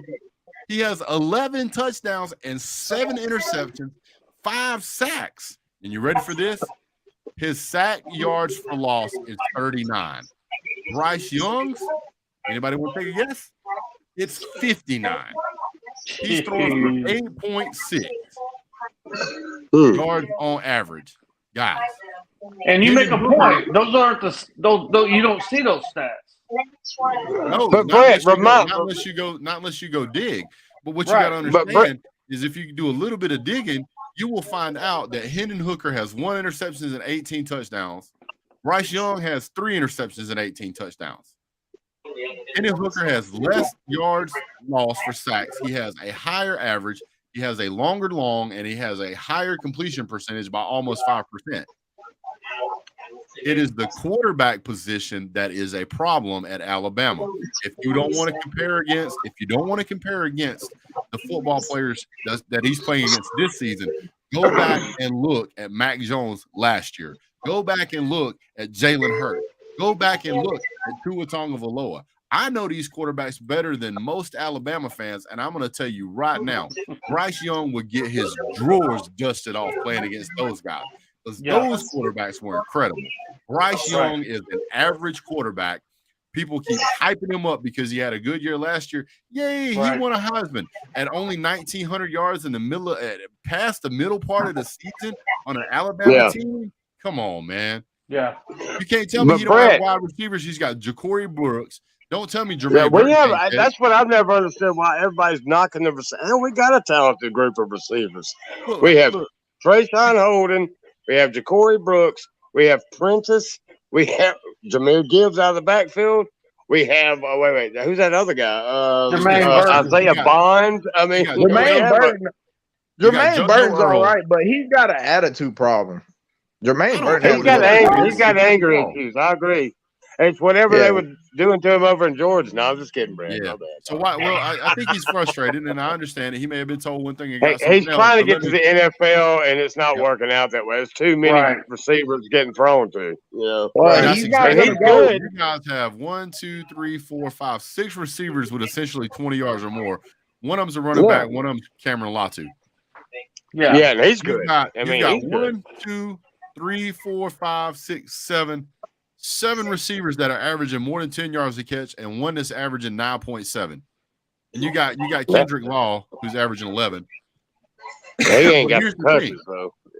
Yeah, he hasn't even touched the field. But I'm telling you, when you guys watch Alabama play in 2 weeks, I want you to watch Bryce Young without those rose-colored glasses of thinking that this guy is truly elite, and just put your glasses on and go, let me see if he's really elite or if he's just an average quarterback. And you will see that he's just an average quarterback. Interesting. But how did that average quarterback, Brett, chew you guys alive last year in the SEC championship game? Oh, okay. Hey, with a terrible offensive line, Brett, remind you. Let's talk about the national championship game. Well, hold on. In the championship hear me clearly. What I'm telling you is, how did he do that? That defense was they were high and mighty. They got what they had to do is they got what Kirby did was like, all right, this is what Bryce Young is going to do. Let me put it out. Let me put it out there to you like this, and I'll explain it 100%. That is what happens when another team gets in your head. Mm-hmm. Right. And Alabama had been living in Georgia's head rent-free since the last national championship game that we lost to y'all. 2017. And Georgia had to get I think it's more the venue. Brett, I think it's more the venue than anywhere. So Alabama's successful at the Georgia in Atlanta. They're successful. Right. So I'm gonna look at last year's Alabama Crimson Tide's schedule and the high yards pass for Bryce Young, right? So this year, Bryce Young has had one game he didn't play in at all. Jalen Mildew played. He had 111 yards. We throw that away. He's not a bad player, man. He just hadn't had the reps and the snap. Yeah. I mean, he could be a talented guy. He's a running back. Too many road games. So he's a quarterback. Bryce Young had a game where he threw this season. He's thrown for 173 yards against Arkansas, 195 yards against Utah, 213 against Texas, 236 against UL Monroe, and 249 against Mississippi State. Those are his games below 250, right? Right. Last year, you guys had 3 games total below 250. It was 227, 240, and 241. Everything else Everything else was 300 and higher. In some games, almost 600.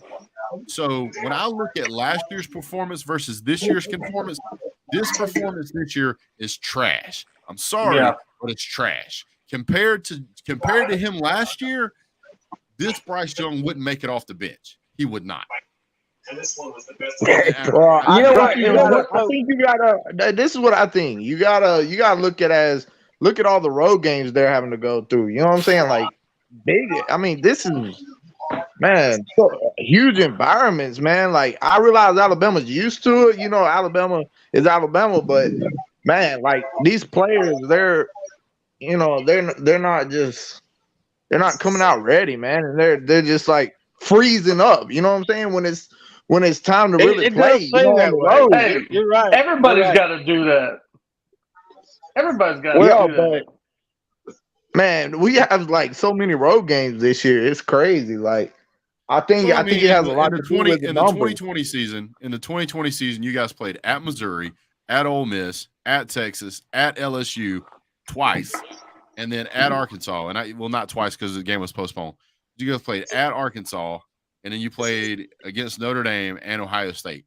I mean, Alabama can play on the road. They do okay on the road. Most teams don't do as well as they do on the road. But what I will say is that Bryce Young right now is not Bryce Young that we're used to. He's certainly, like, if we go back, let's go back to, I'm not looking at 21. Let's go back and look at 2020, which was Mac Jones, right? Yeah. So Mac Jones played for 1 year because Tua played before that. Here's Mac Jones' numbers for 1 year. He had a 435-yard game, 2 417 games, a 387, which you might as well say is 400, a 385, which is right there at 400 again, a 418 against Florida, and then the national championship game against Ohio State, he had 464 yards. He didn't have nary a game under 200. He certainly didn't have any in the hundreds. Like, what? Yeah, that's Alabama football right there. I don't know what. Well, how much do you credit that to the line though that they've had to deal with? I mean, do you think that has anything to do with it or what? I think the offensive line in the last couple of years. I think it's the receivers, man. I think our receivers are not.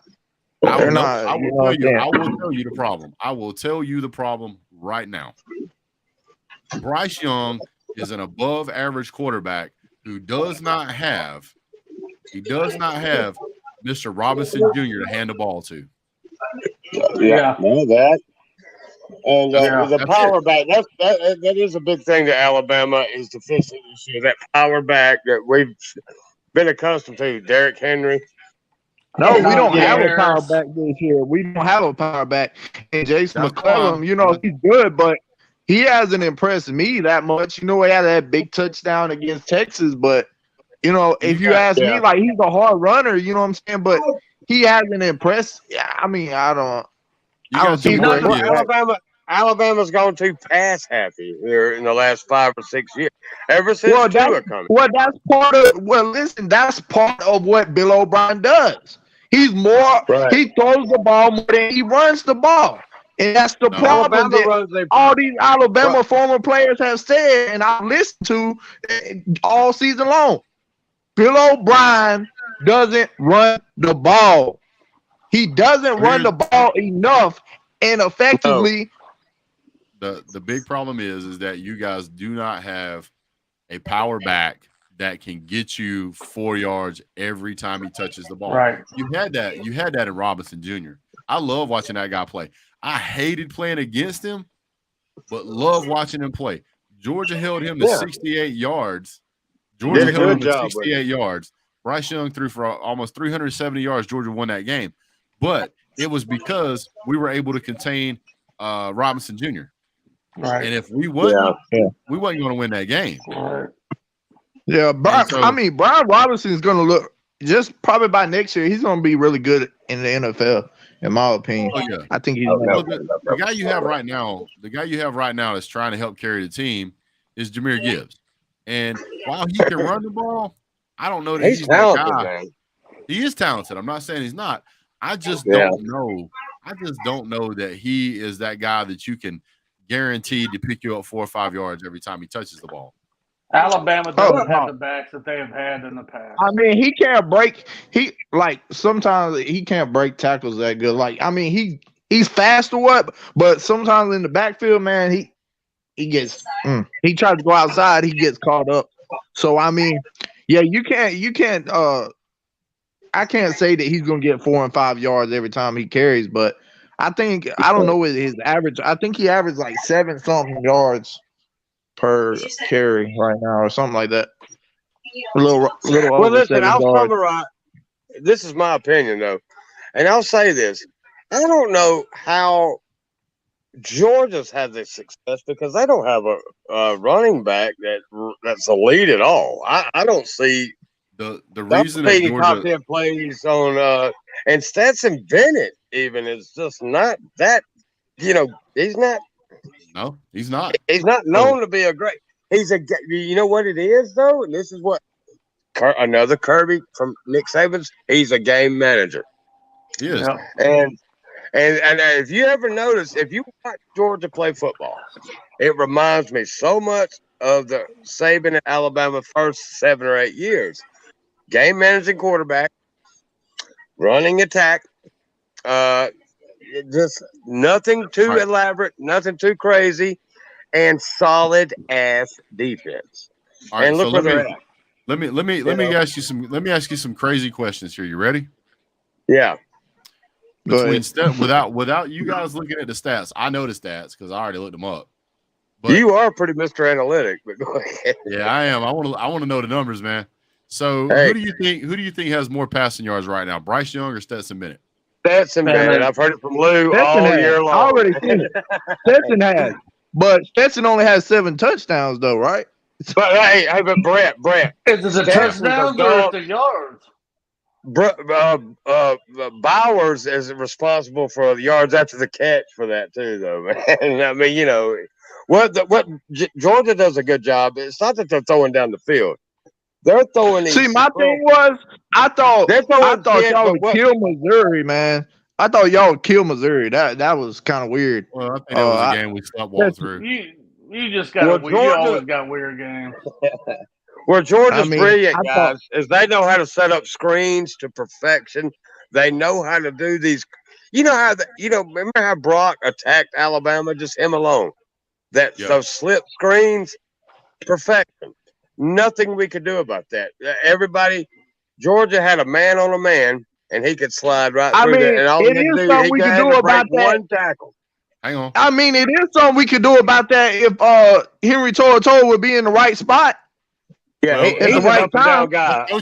He's an exciting player at times, and then sometimes he's just over the top. Dude, Henry To'o is not like I'm going back to what the former players have been saying. They do not like him they don't like him as a linebacker. They don't. They think he plays soft. Like him as a linebacker. Hold on. He's guys. soft, bro. Hold on. I gotta address Cool Breeze. Cool Breeze is in my business tonight, man. So while Bryce Young has not played as much as Stetson Bennett has been pulled in games too. But here's what I'll tell you. Stetson Bennett has attempted to throw the ball 229 times. Bryce Young has attempted 221. So the play time really doesn't matter. It's how many times you throw the ball. So Bryce Young has completed 146. Stetson has completed 162. Right. Bryce Young's completion percentage is 66.1. Stetson's is 70.7.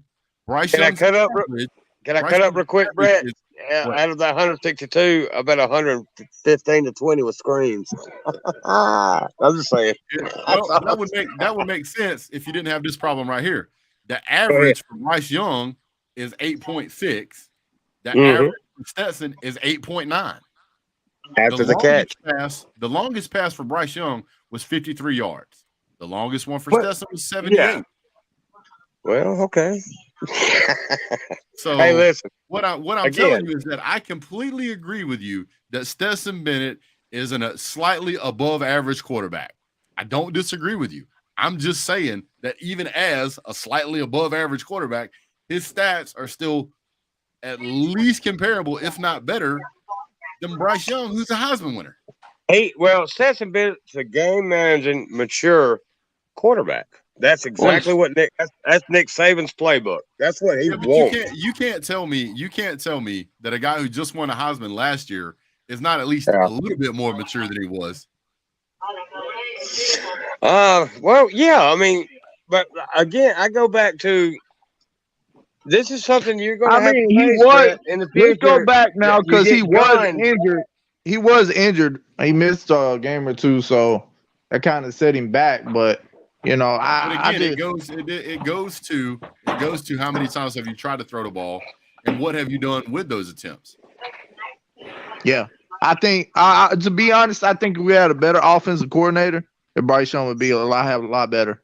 I think if we just not really, I don't think it's the offensive coordinator. You guys are averaging just as many points. Actually, I think you guys are averaging like 1 or 2 more points a game than Georgia. But Brett, what he's trying to say is the plays that O'Brien calls requires him to sit so still in the pocket. It's that too. But the routes that he's asking our players to run, our receivers to run. It takes them forever to run. They're NFL, they're longer routes, bro. They're not college football. Right. I mean, it's not college football, man. It's not college football route. That's football. He's trying to use NFL. These kids ain't even. They just come out of high school, man. Come on. I do think they were at the prom 3 months before. Yeah. Hold on. I'm gonna tell you like this. You can't. If you say Bill O'Brien is a bad offensive coordinator, you're entitled to that opinion. But for college, I don't. When it comes down to backing it up with numbers, you guys' third down efficiency is 46.5%. What's Georgia's 52.3. That's what I'm talking about. Hey, listen. You defending champs too, Brett. Now, look, you got all.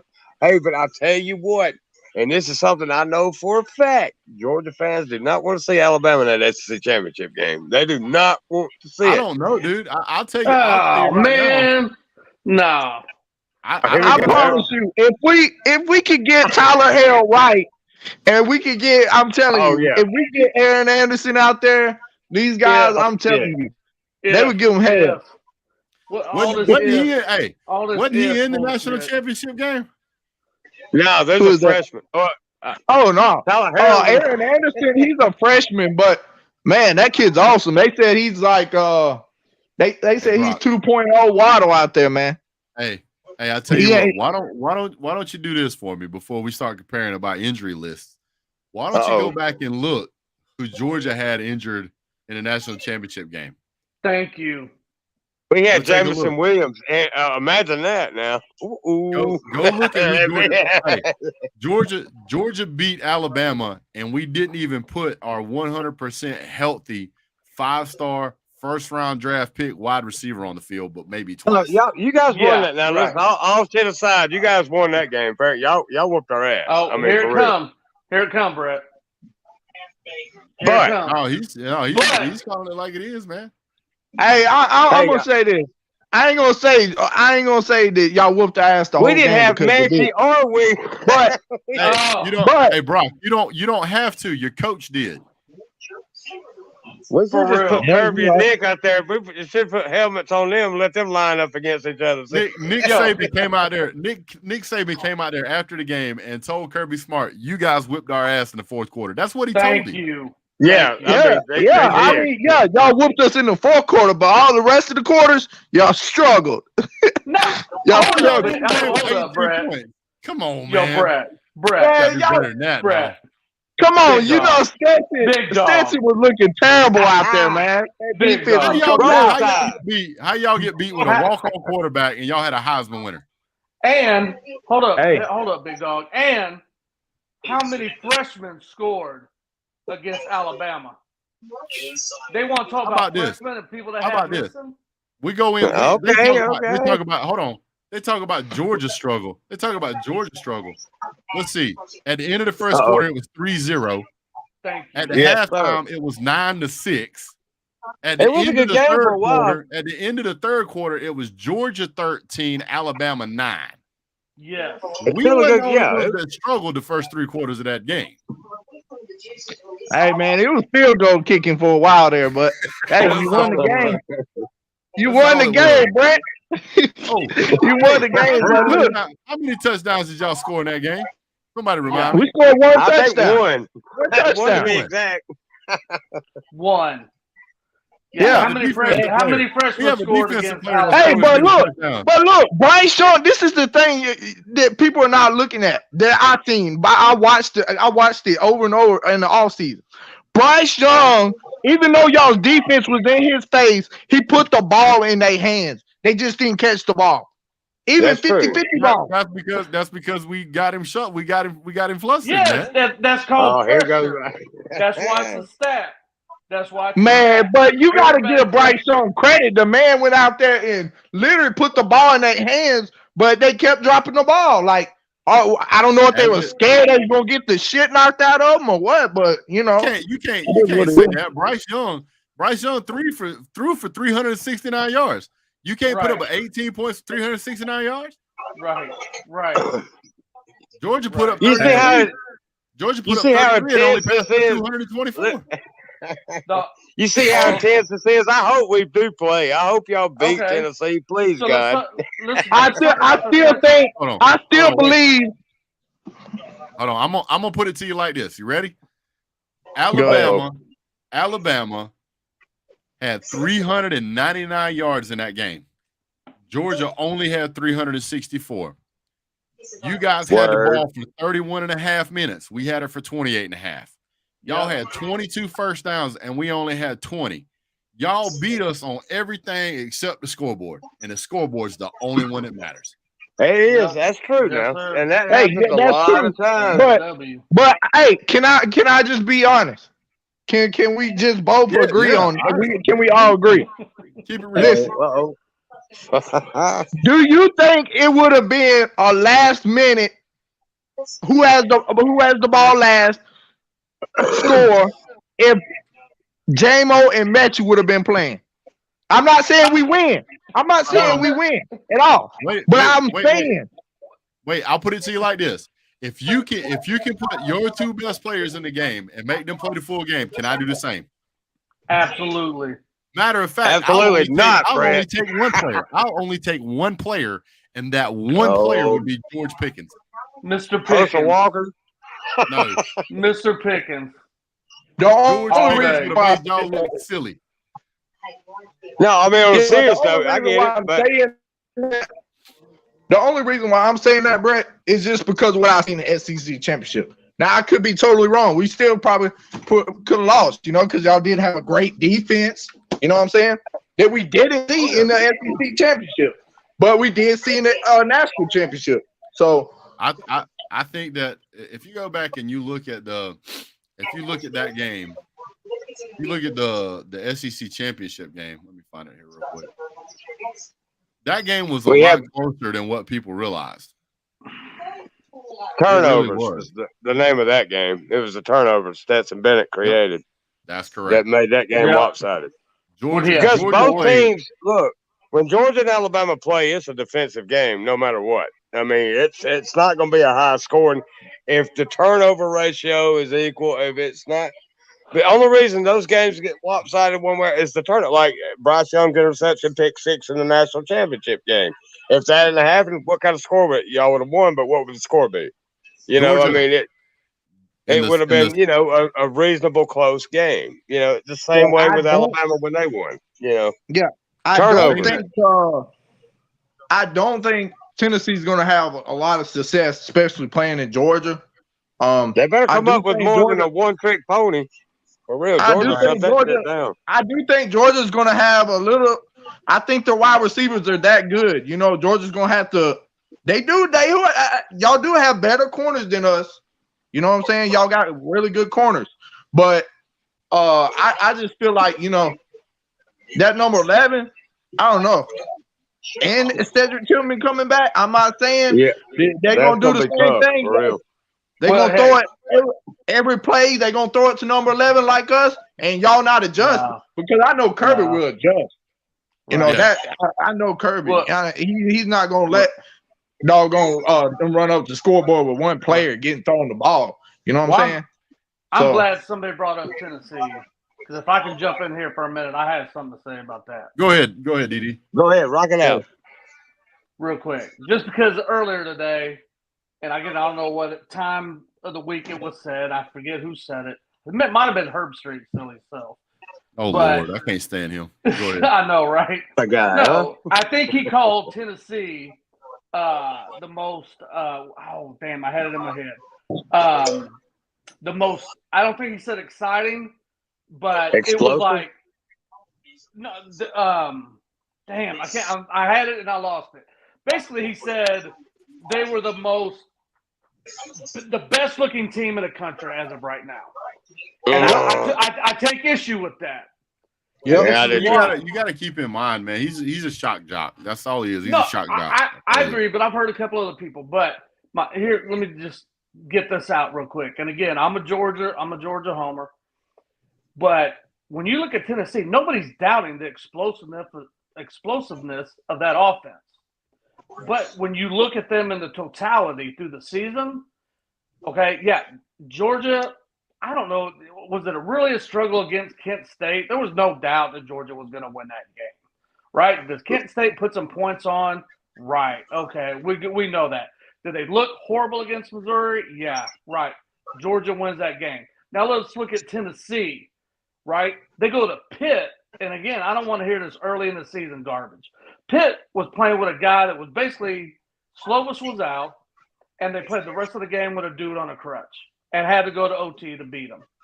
Okay, they had a fortunate pull that they had Alabama at home, and like you said, somebody said a little bit ago, with the exception of Bama missing a field goal and Tennessee kicking a knuckleball through the goalpost, they didn't look good. They're the worst defense out there. So here's something that I'll throw out there for you guys. I think in the Kent State game, I think we turned the ball over 3 or 4 times. Right. Yeah, that's the killer. That was ridiculous. And we still won by 3 scores. Right. To me, that was Georgia's worst game. If you can play your worst game and still win by 3 scores, how bad are you? Right.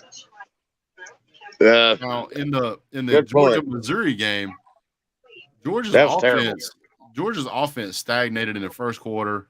Mm-hmm. I don't know. We just came out sleepy, not wanting to play. Georgia put up almost 500 yards total offense. We had 28 first downs. Absolutely. And I mean, we were killing them on everywhere except the scoreboard, and the scoreboard is where it matters. So red zone. Yeah, red zone was a big problem for us. I think there was 1 or 2 turnovers in that game as well. But at the end of the day, I know that everybody says that they want to have your team be super dominant and just kill everybody they play, and that's great.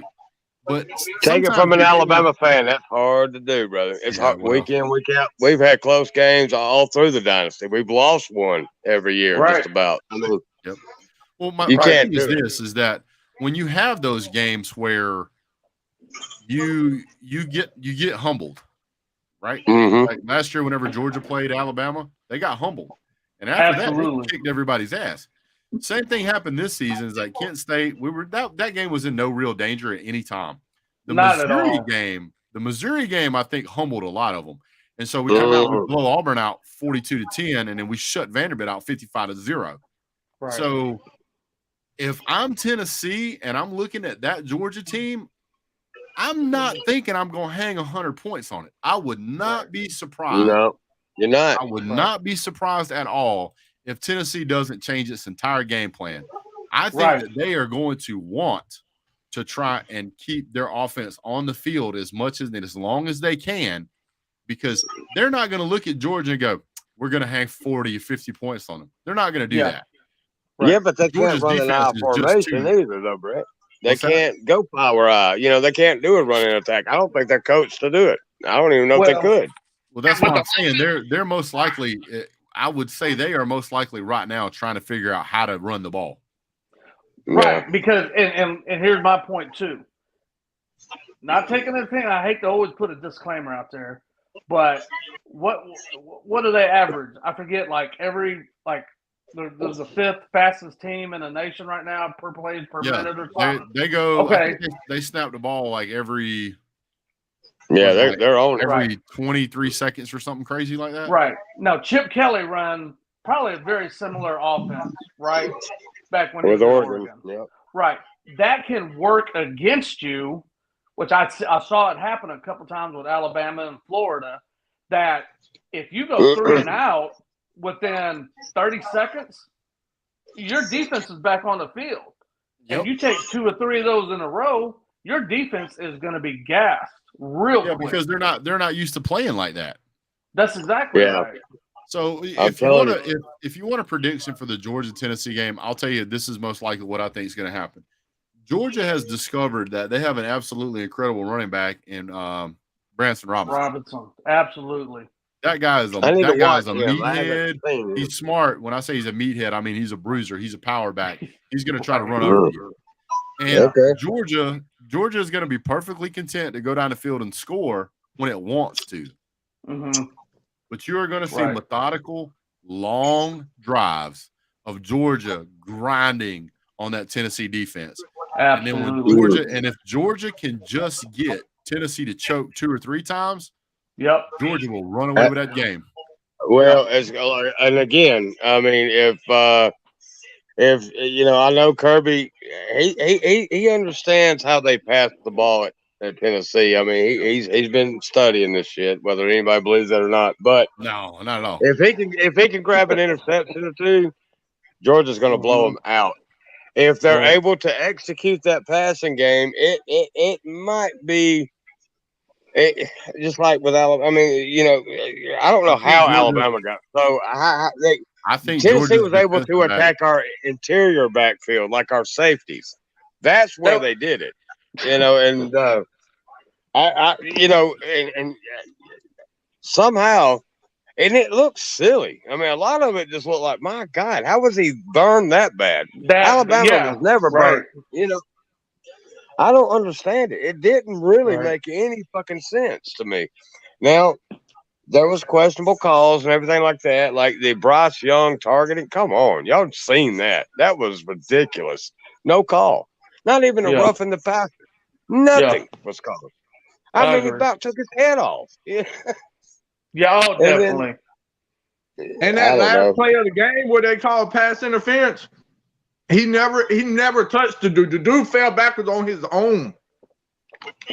I mean, Will Anderson was running around the edge. The offensive tackle took him to the ground and put him in a figure 4, and they didn't call it. I mean, you know what I'm saying. I watched it just to see, because they say Will Anderson didn't even show up for that game. So what I got on and I watched it again. And if you'll watch that game, every play they grabbed his shoulder pads, they grabbed his jersey, they grabbed everything they could get. And he wasn't effective because they face masked Alabama like crazy, man.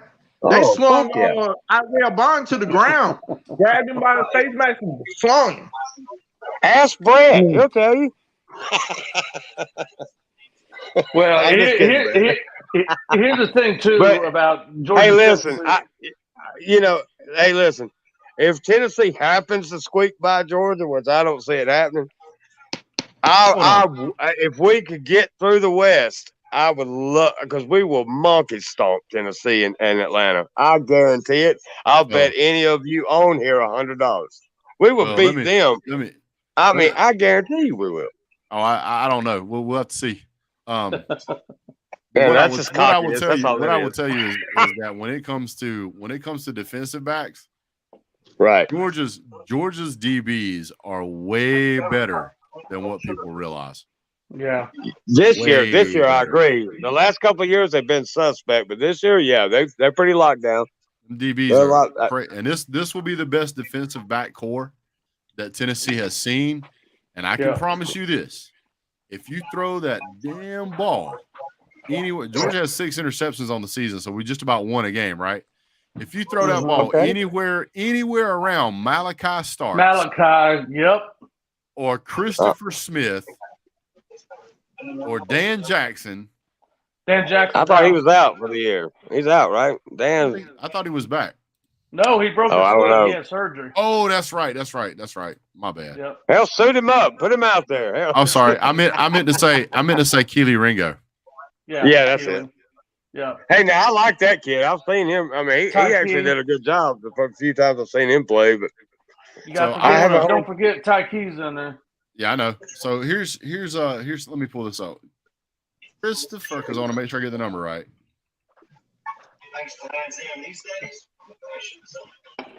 So Christopher Smith, which is one of our guys, right?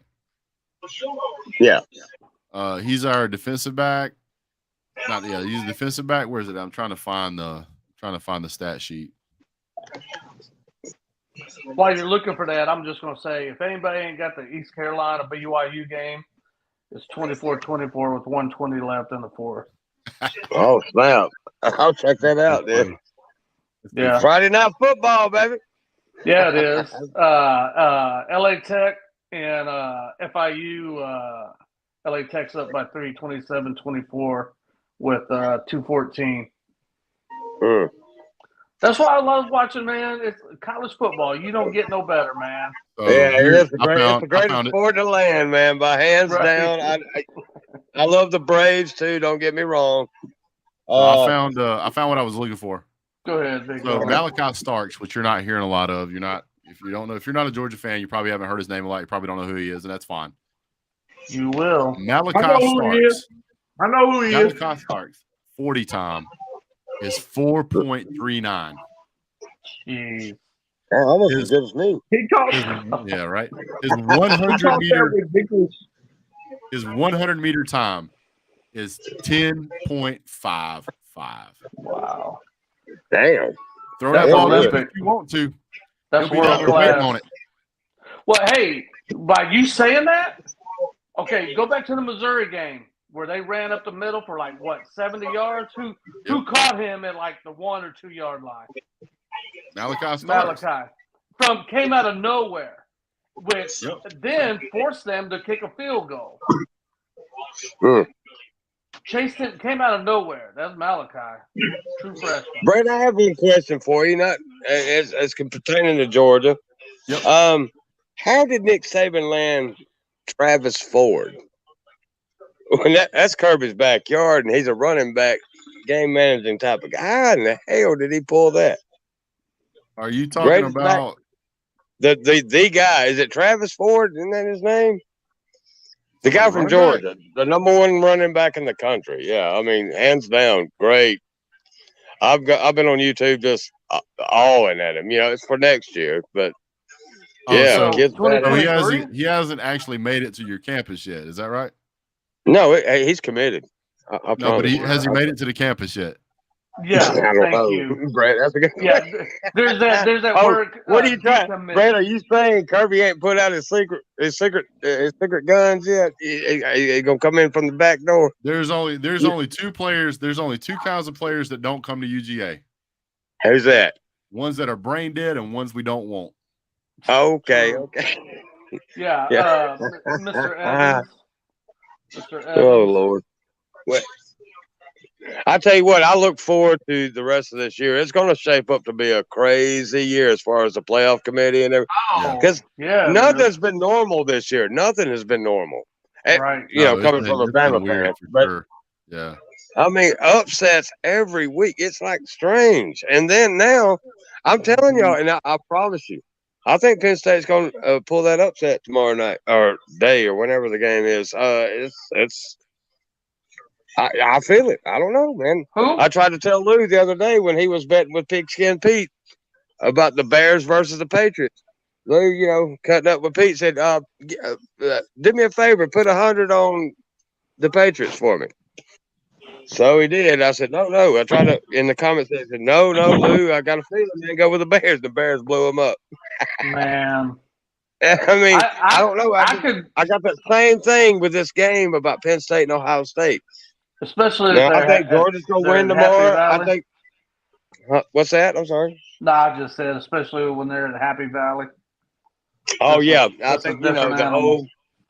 Yeah, that stadium's huge, guys. I mean, it's and they're widening it out. In Penn State?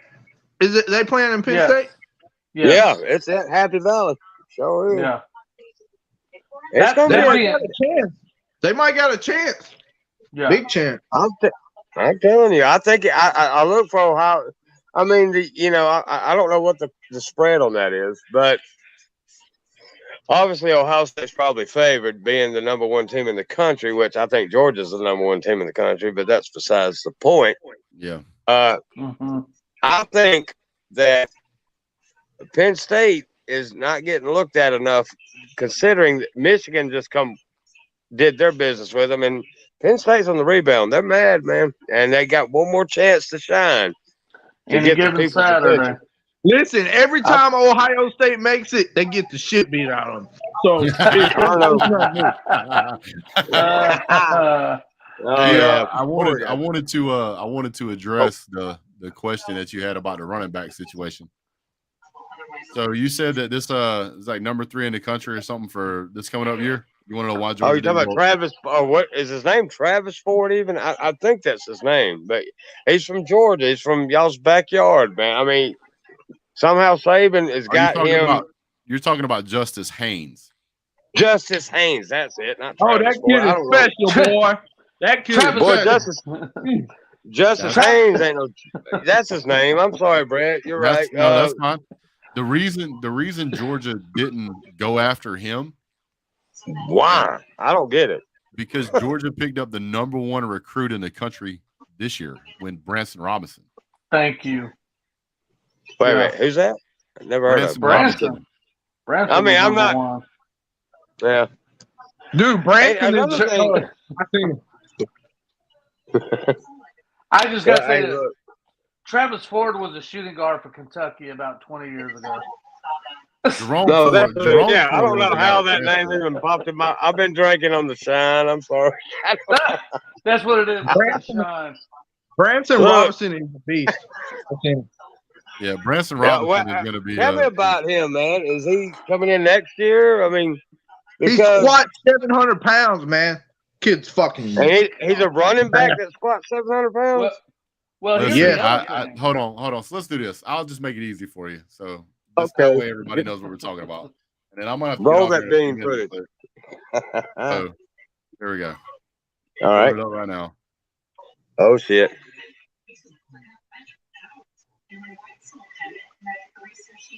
So let me just do images. Branson Robinson. Where's he from, Brett? Georgia. He's from the south side of heaven. He a bad mother. Shut your mouth. The south side of heaven. Yeah. That'd be Earth, right? And actually, while Brett's doing that, we got another kid that they actually thought might be ahead of Branson, and he got hurt. I think, in the spring. I can't remember the kid's name right now.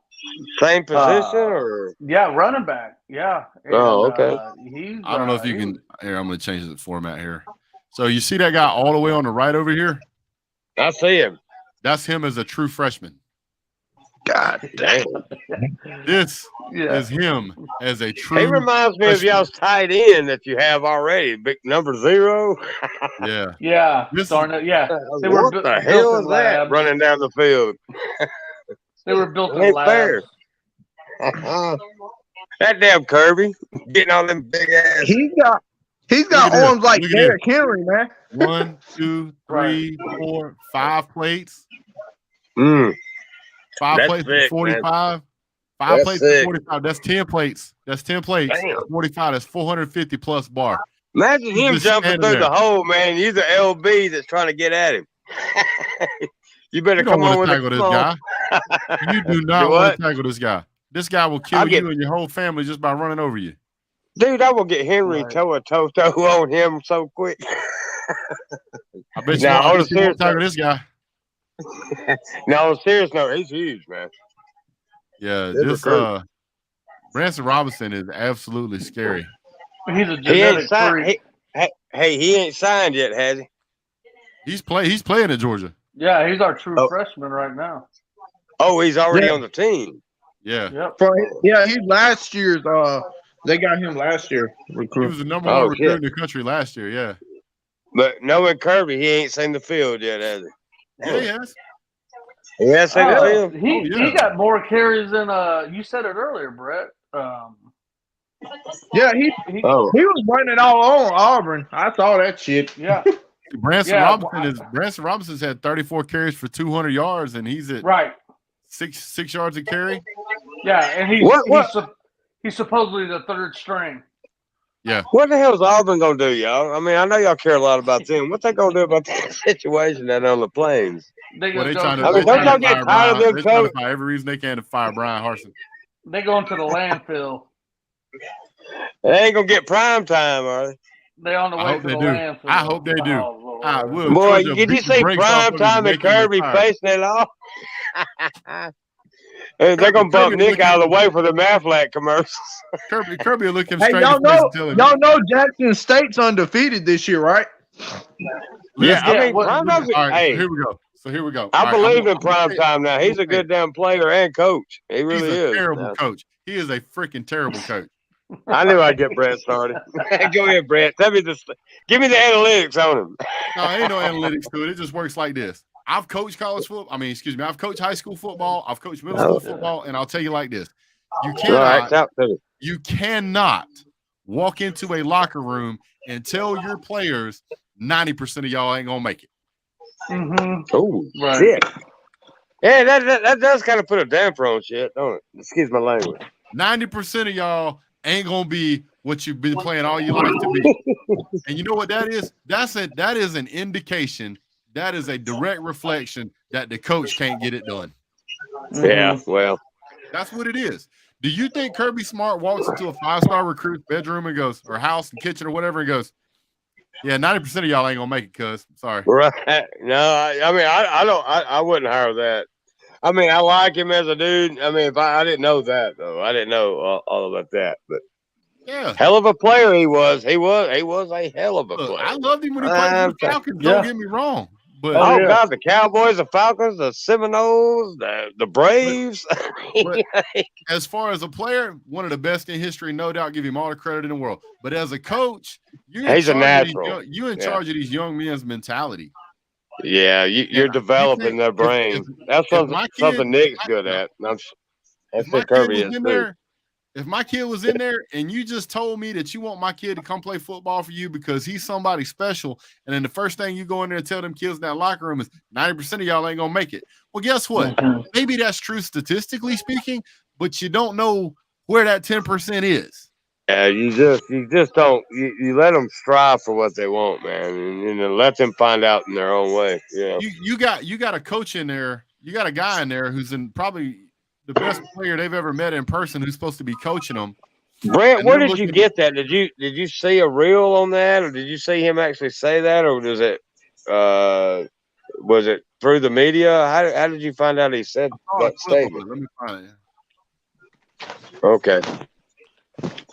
Well, I mean, I believe you. I'm not knocking that. I'm just saying, wow, that's unbelievable that he would make a comment like that to his own kids, his own players. Which technically, a coach, they're his kids. I mean, because he's pretty much raising them from high school. He takes them from that point and make them men. Hold on 1 second. A football player, Kirby Smart, Nick Saban's their daddy. You know what I mean? Yeah, that's who they answer to. East Carolina wins last second field goal. Damn, I knew it.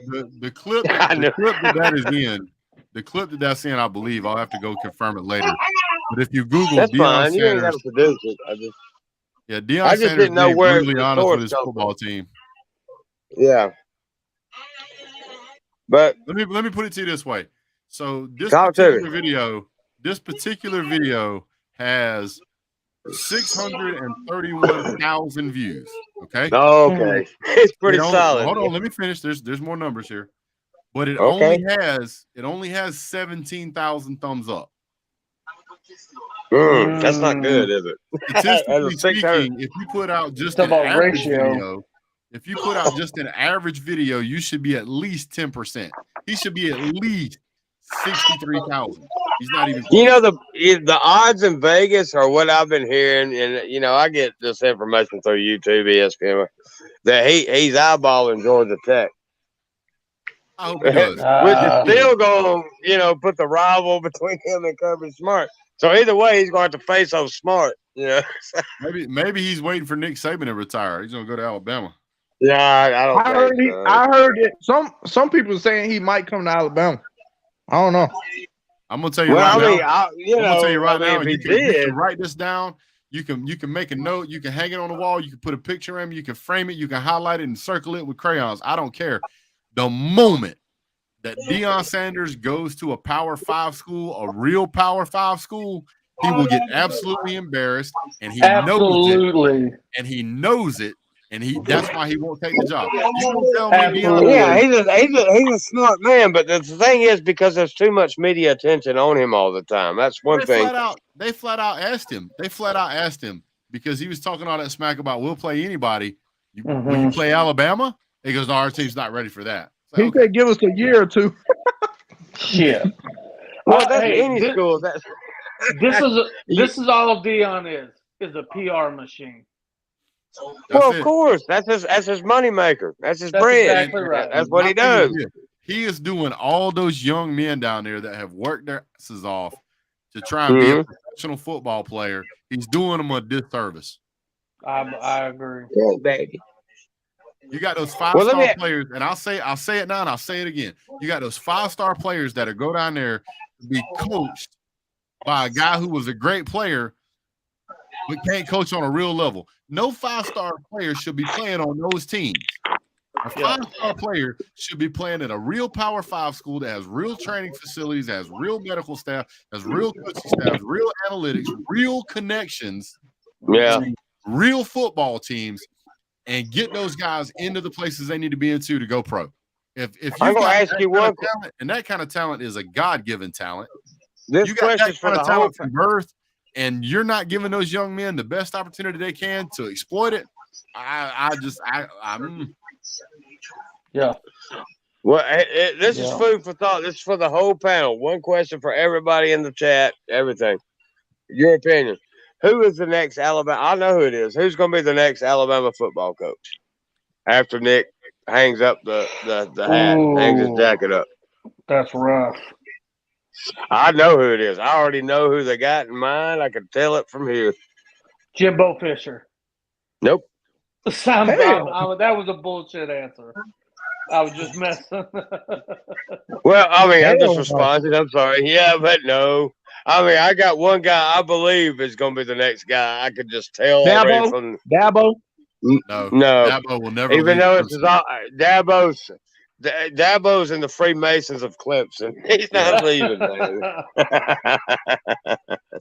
No, he loves it there. Even though he's an Alabama alum, but no, that's not going to happen. Okay, I honestly think that you might be surprised if they don't end up picking somebody like Steve Sarkisian. That's possible. Yeah. I'm gonna lean it to a possible. That's not who I got in mind. I'll tell you who it is. Dave Aranda. That's gonna be the next coach at Alabama. You watch it to see what I'm saying. What he does with 2- and 3-star recruits, that's who they want. And Nick Saban's already probably picked him out. You know, that's who, because they're gonna go to Nick. Who do you believe, Nick? Up and coming. Who do you believe needs to come? I gotta be honest with you here. Yeah, go ahead. I don't think he'll do well at Alabama. You don't think Dave Aranda with the resources there? I mean, come on, man. I think you remember him at LSU as a coordinator. I mean, the remarkable job he done with them. I mean, he was a beast, Brett. He was a beast. He is a California-minded West Coast guy. Oh, okay, all right. And if you don't believe me, coming at it a different way. If you don't believe me, look at where he's coached. All right. Look at where he went to school at. I'm sorry about that, but I remember when we would have to play them, and this is when we were in our prime of the dynasty. Dave Aranda presented fits. His blitz schemes, with the LSU talent, the way he could maneuver that, it was remarkable. Listen, they were good. Will Muschamp is an absolutely dynamite defensive minded. He's a great coordinator too, but he is a terrible head coach. And this guy's job would be to go out and recruit people. There's no way, dude. This kid right here, a California kid who has spent time in Hawaii. But Brett, can I ask you this? The recruiting responsibility, I don't think. I mean, the head coach, of course, closes the deal, but I think a lot of it leans on the staff. I think, when you talk about all these 5-stars that come to Georgia and Alabama, how many get their interest before Nick Saban or Kirby even talks to them? Kirby Smart and Nick Saban are known to go to these kids' high school games. What are you talking about, my man? No, I'm talking about the Heat. Okay. Well, look, for example, Nick Saban went to who's the kid that committed the last name starts with an M. He was a really good quarterback this year. I forget. Oh yeah, Manning. He went to every basketball game last year. Are you trying to say that Arch Manning is a good quarterback? Just tell me yes or no. He's terrible. We got the better quarterback of this draft class coming, Eli Holstein. Remarkable quarterback. Have y'all heard of him? Yeah, I have. Great. I heard people saying, a lot of YouTubers and stuff saying his mechanics suck, but I don't think so. Eli Holstein? They said Eli Holstein, yeah. A lot of people say his mechanics. No. I watched him in the. I'm not worried about that. What do you think, Brad? Is he a good quarterback? Is a high school? Shit, I thought he was. Excuse my language. Arch Manning? Eli Holstein. Oh, no, he's good. I'm talking about Eli Manning. Arch Manning, the highest 5-star rating you could get, and his numbers are trash. Yeah. If you could change my name today to Manning, and I go up there to the Georgia campus, I at least make the team, and I'm 45 years old. So big dog. Who's that elephant beat down on the tracks? No, I'm just kidding. My bad. The only reason that man got even any kind of star rating was because of his name. Yeah, he's not bad. Now look, he's not. He's terrible. He's a good quarterback. No, but he is not the sensation. He's not Quentin Ewers. He's not. I mean, I don't think he is. I mean, not yet. I don't know what his potential or his ceiling is. Now I know some of it is genetics, but. I mean, he's not Peyton Manning. He's not. Tell you what, he's not going to be the quarterback. Man. He's not going to be the starting quarterback next year at Texas. He's what? He's not going to start at quarterback. Good luck taking that from Quentin Ewers. Good luck taking that. I think he fucked up. All right, so here's what I'm going to do. I'm going to have you guys hold on a second. Let me get through this whole thing real quick, okay? All right. So I'm going to compare 2 players from Georgia. Both of these guys were 5-star players, but they were not the top of the tippy top of the recruiting status like Arch Manning was, okay? Gunnar Stockton, in high school now, he threw for 13,652 yards. That's ridiculous. 177 touchdowns, and I'll leave it at that. Just remember that. Brock Vandergriff. He ain't seen the playing field yet, man. Hold on. No, this is all high school. He's talking high school, bro. Brock Vandergriff threw for 10,100 for 107 yards. Okay. Arch Manning threw for 7,395 yards and 101 touchdowns. Both of these guys threw significantly more yards. Gunnar Stockton damn near threw for double. Has damn near double the touchdowns. Brock Vandergriff has 3,000 more passing yards and more touchdowns. But somehow, Arch Manning has a perfect score. Hold on. Yeah. Let me put it to you like this. Okay? Something fishy. Brock Vandergriff had 17 interceptions. Gunnar Stockton had 17 interceptions. Arch Manning had 17 interceptions. All right, let me give you the punchline to all that. How many Vandergriffs have Super Bowl rings? That's what you're getting at, right? What I'm saying is that it is absolutely It's I garbage. hate to see stuff that is rigged. I hate to see stuff that's rigged. Arch It Manning, is. his senior year, threw for 1,100 yards total. Nick Saban went to his basketball games. I mean, Hold not on. even studying his football shit. Hold on. He threw for 1,100 yards his senior year. Brock Vandagriff threw for 4,100, and Gunnar Stockton threw for 4,100. Yeah, y'all got to yards. stack them. Man, get the hell out of here. Are they all still That's enrolled with Georgia, or they hit the portal? They're still there, right? Yeah. Yeah, they're at Georgia. Yeah. Gunner's a true And freshman. then, guess what? Beck's getting the nod next year because Kirby wants the next one up. He don't care about talent. Most high At school the quarterback position, that's something Lou raves about. He can't stand it. Well, he can say what he wants. Luke can say what he wants to about that, but I'll put it to you like this: it is not uncommon for a quarterback to come to a college and play for 1, maybe 2 years, and then go pro if they're talented. Well, yeah, the way it is, yeah. So, because let me tell you something, Brett. The scouts will see it. You know that as a coach, the scouts will find it. You know they got money to invest. You know that's what it is, and their jobs are on the line to find the talent. That's how they keep their jobs. You know, so that's what it is. But it's not. You know, it sucks for all those Georgia quarterbacks that are all of them are basically 5. And they're not getting their fair share of time. I mean, what's a fair share of time? Oh, excuse me. You got to give a kid shit because okay, look, if let's say you are the guy that's responsible for the Atlanta Falcons, you have to find a fucking quarterback.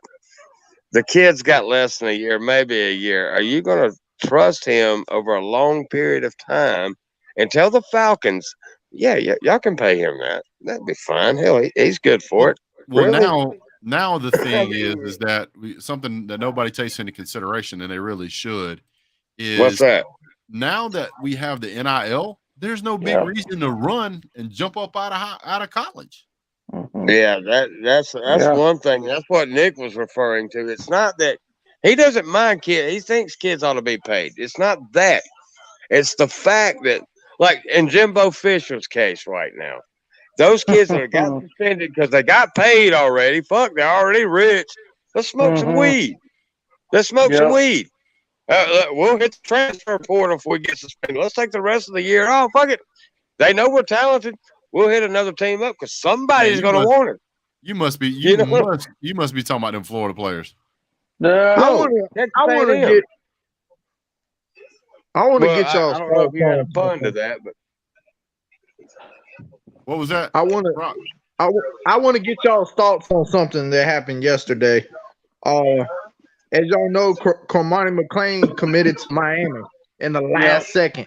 The experts, Steve Wiltfong, all these 247 Sports had him going to Florida. He was crystal ball to Florida. Last second, the kid said he's going to Miami. That's why they roll.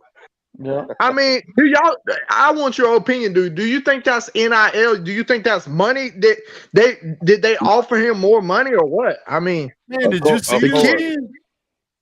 Yeah. Yeah, he's a beast. He's a freaking beast. That kid's awesome. Who was it again? McClain? Cormani McClain. Look him up. He is 6'2", and I'm talking about he's awesome, man. That kid is special. Where does he play? What position is it? I have to look into that. Cornerback. He's a cornerback. He's a cornerback. Oh, okay. He will be the best player on the Hurricanes when he gets there, and he will transfer out. You said cornerback, like defense? Yeah. It's all about the free agency, man. Where you get the money. Where was you at, player? That's your position. I'm telling you, this is my thing. He chose the almost worst program out of Florida, Alabama, and Miami. He chose the worst one because he knows he's going to start. He knows he's going to start there. But Miami's got some money. They got some money. Yeah, they do. They paid that kid. When you got Cristobal that's good at talking to it. Now, he's one of the best recruiters in the nation. And when he's got money to back him, what I'm saying, not technically, but technically. I mean, Cristobal, he's a good recruiter, but he's He's not a good coach. He's not a good head coach. He hasn't proven much. He's an 8-9 win guy at best, but his recruiting ability. And now, I guess, like Brett would probably agree, his development's different than his recruiting. He's a hell of a salesman. He just cannot build the product. Yeah. You know what I'm saying? Well, I mean, Miami fans think they're going to win the national championship next year because they got Kamani McLean. What the hell? So he's one player. Let me tell you. Brett. I'm gonna tell you why. I'm gonna tell you why your boy McLean went to Miami. Doesn't have anything to do with the head coach. Doesn't have anything to do with the program. It has 100% everything to do with DeMarcus Van Dyke. Wait a minute. Now you throw me off again. Now, who's that? He's the cornerback coach for Miami. Oh, yeah. Okay. Yeah. Now it rings a bell. Yeah. They say he's badass too. Yeah, he is badass. He was drafted in the 3rd round by the Oakland Raiders. I mean, he had a 4 point, I think it was like a 4.29 or 4.28 40-yard dash time.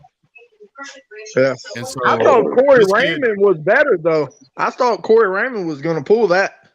That's what I thought. Know, man. When you look at DeMarcus Van Dyke, he's an excellent recruiter, and he's telling this guy. I guarantee he told this kid, he's like, "Look, I know you don't give a shit about this team, and that's fine." He goes, "Let me turn you into the talent that you can be. Those other teams ain't gonna do that. They're gonna say you on the team. I'm telling you straight up, I'm gonna turn you into an NFL cornerback," and that's why he went. Food for thought. Food for thought, right there. Well, I mean, just go look at who DeMarcus Van Dyke is. If you seen his tape of Kamani, man, this kid is freaking. He can. He's got hops, man. This kid is really. He's so long. Like he could just intercept the ball like easily. He's just that athletic, man. He's nasty. Kid is. I even found the article. Hold on. McLean credited Hurricanes cornerback coach DeMarcus Van Dyke for swaying him towards Miami. He's a young coach that knows what's going on, and that's a great thing for me. He produces a lot of great athletes, and I think that I can be one of them. There you go. Well, he's committed. Yeah, he's locked in. Yeah, he's locked in. If Georgia could get a cornerback coach like that guy, damn, Brett, you got it all. What else you want? Hey, you know what the biggest enemy of greatness is? What's that? Good. What is Miami? But what is Miami's problem, man? Why they such trash? Like, why they just, Miami cannot recruit on a consistent basis because they won't keep a head coach long enough. They've been in disarray ever since they tried Mark Richt down there, and we told them that wasn't going to work. And then they start going through all these different coaches. They can't keep a coach there because you can't keep a coach there. You can't build a recruiting staff because you can't build a recruiting staff. You can't get good players. You can't build and get good players without a recruiting staff and good facilities, which they don't even have their own facilities. They have to borrow the Miami Dolphins freaking stadium. Got to drive an hour to the stadium. Who the hell wants to do that? But check this out now. They do have plans to build, I hear. They got them a little 35,000, 40,000 seat concept.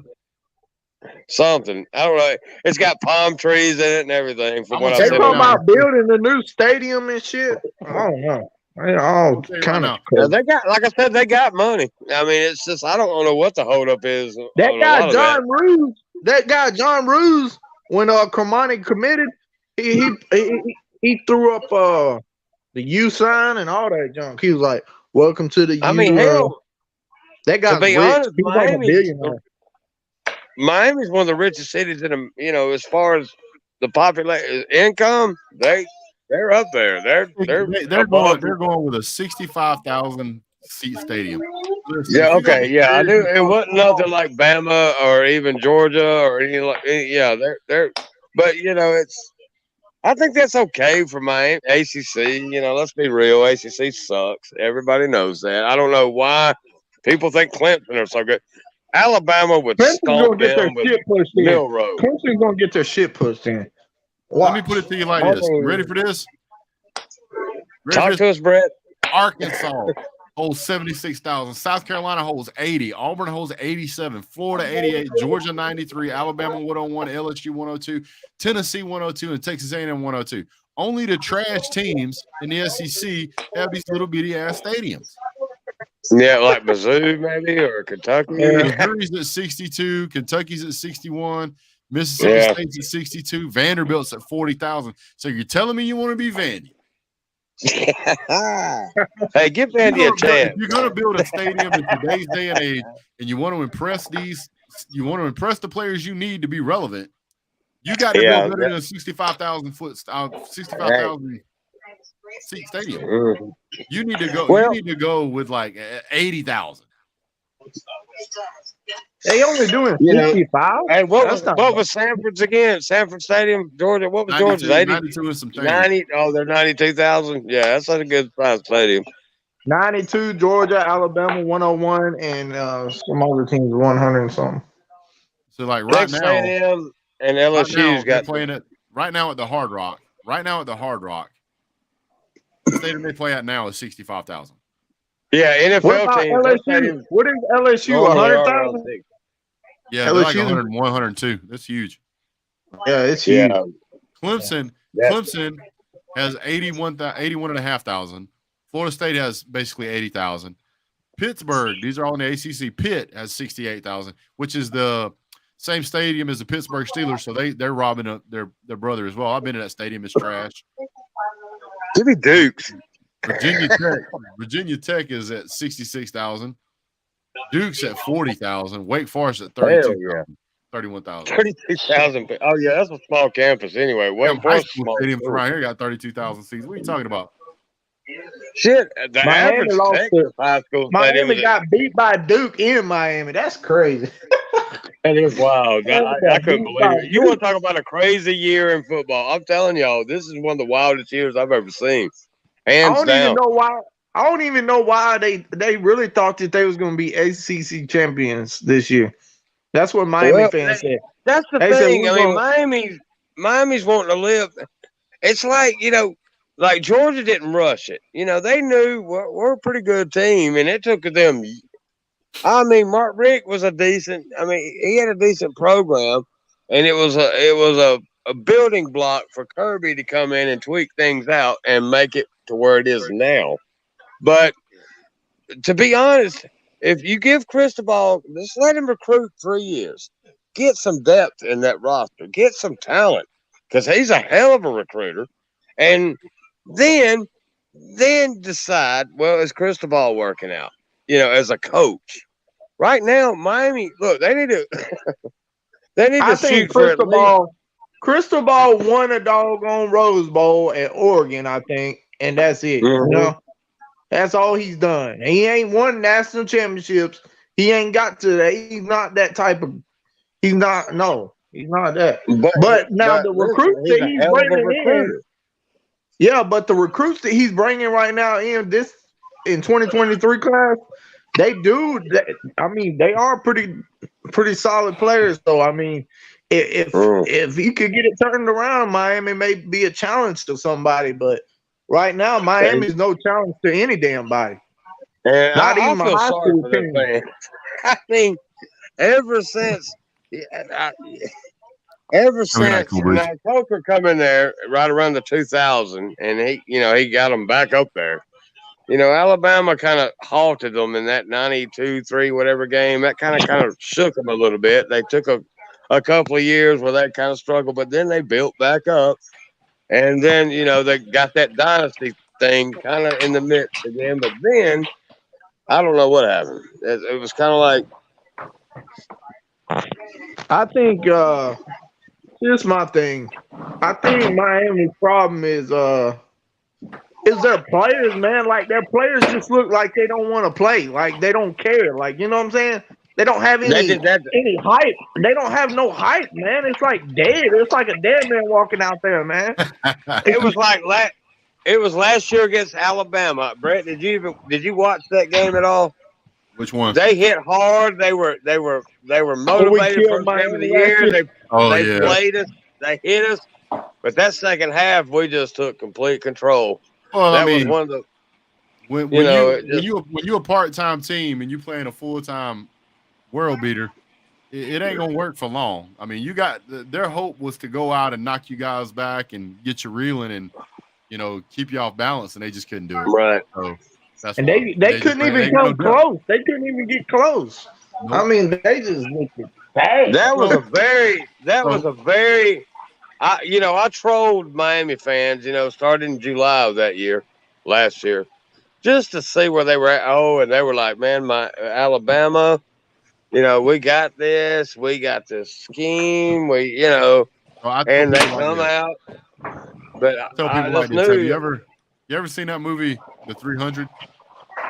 Yep. Yeah. Seen that movie? Have you seen it, Brock? Yep. Well, there's a scene there where Leonidas walks up there with the Spartans. He's got 300. Yeah. And there is an army of 10,000 people with the Arcadians. And the Arcadian king or general asked Leonidas, he goes, "Is that all the soldiers you brought with you?" And Leonidas looks at him like he's crazy. He's like, "Huh." He points to one of the Arcadians. He goes, "What do you do?" "I'm a potter." "What do you do?" "I'm a baker." "What do you do?" "I'm a blacksmith." And then he asked the Spartans, he goes, "Spartans, what do you do?" And they all yell, "Hoo, hoo, hoo." It shakes the ground. And then Leonidas looks at the general, he goes, "Looks like I brought more soldiers than you did." The point I'm making is that with what Alabama and Georgia and LSU and all those teams do, is that those guys are there to be football players, and that's all they're there for. These players that go to Miami, they want to go there for the Miami atmosphere. Listen, if you've ever been to Tuscaloosa, there is no damn atmosphere outside of that stadium. There's nothing to do. Go to the Waffle House. That's about it. Yep. Yeah. So what else are you going to do? You're going to do your schoolwork, and you're going to practice football. And that's all you're going to do, because that's all there is to do. That's what you're there for. There's no distractions. And they sell that. And they sell that as a recruiting point at Alabama. They say, you want to be a professional football player, you really want to see if you got what it takes, come to a place where you don't have distractions. You don't go to Las Vegas with a pocket full of money and plan on saving it. No, right. But USC is the same way. Yeah, but if you go to Vanderbilt, there ain't nothing to do in that town. So you're going to go home with all your money because there's nothing to do. If you go to Miami, you're going to party, you're going to get out there, you're going to do all this wild stuff, and you're going to live that life. If that's what you're about, that's what you're going to be about. But guess what? You can't be about all that stuff. It's fast. It's a tourist town. But you can't be about that life and be all about football, too. It just don't work. No, that's like us today. I think they're busy too much in the world. They're not just studying football. They're studying about, this is Miami. We can party, like you said, we can do all this junk. But their head's not in the game. Like he's supposed when it comes to time to playing ball, they just don't give a damn. That's the way it is. Those guys are the guys in high school that had talent but never had to work for it.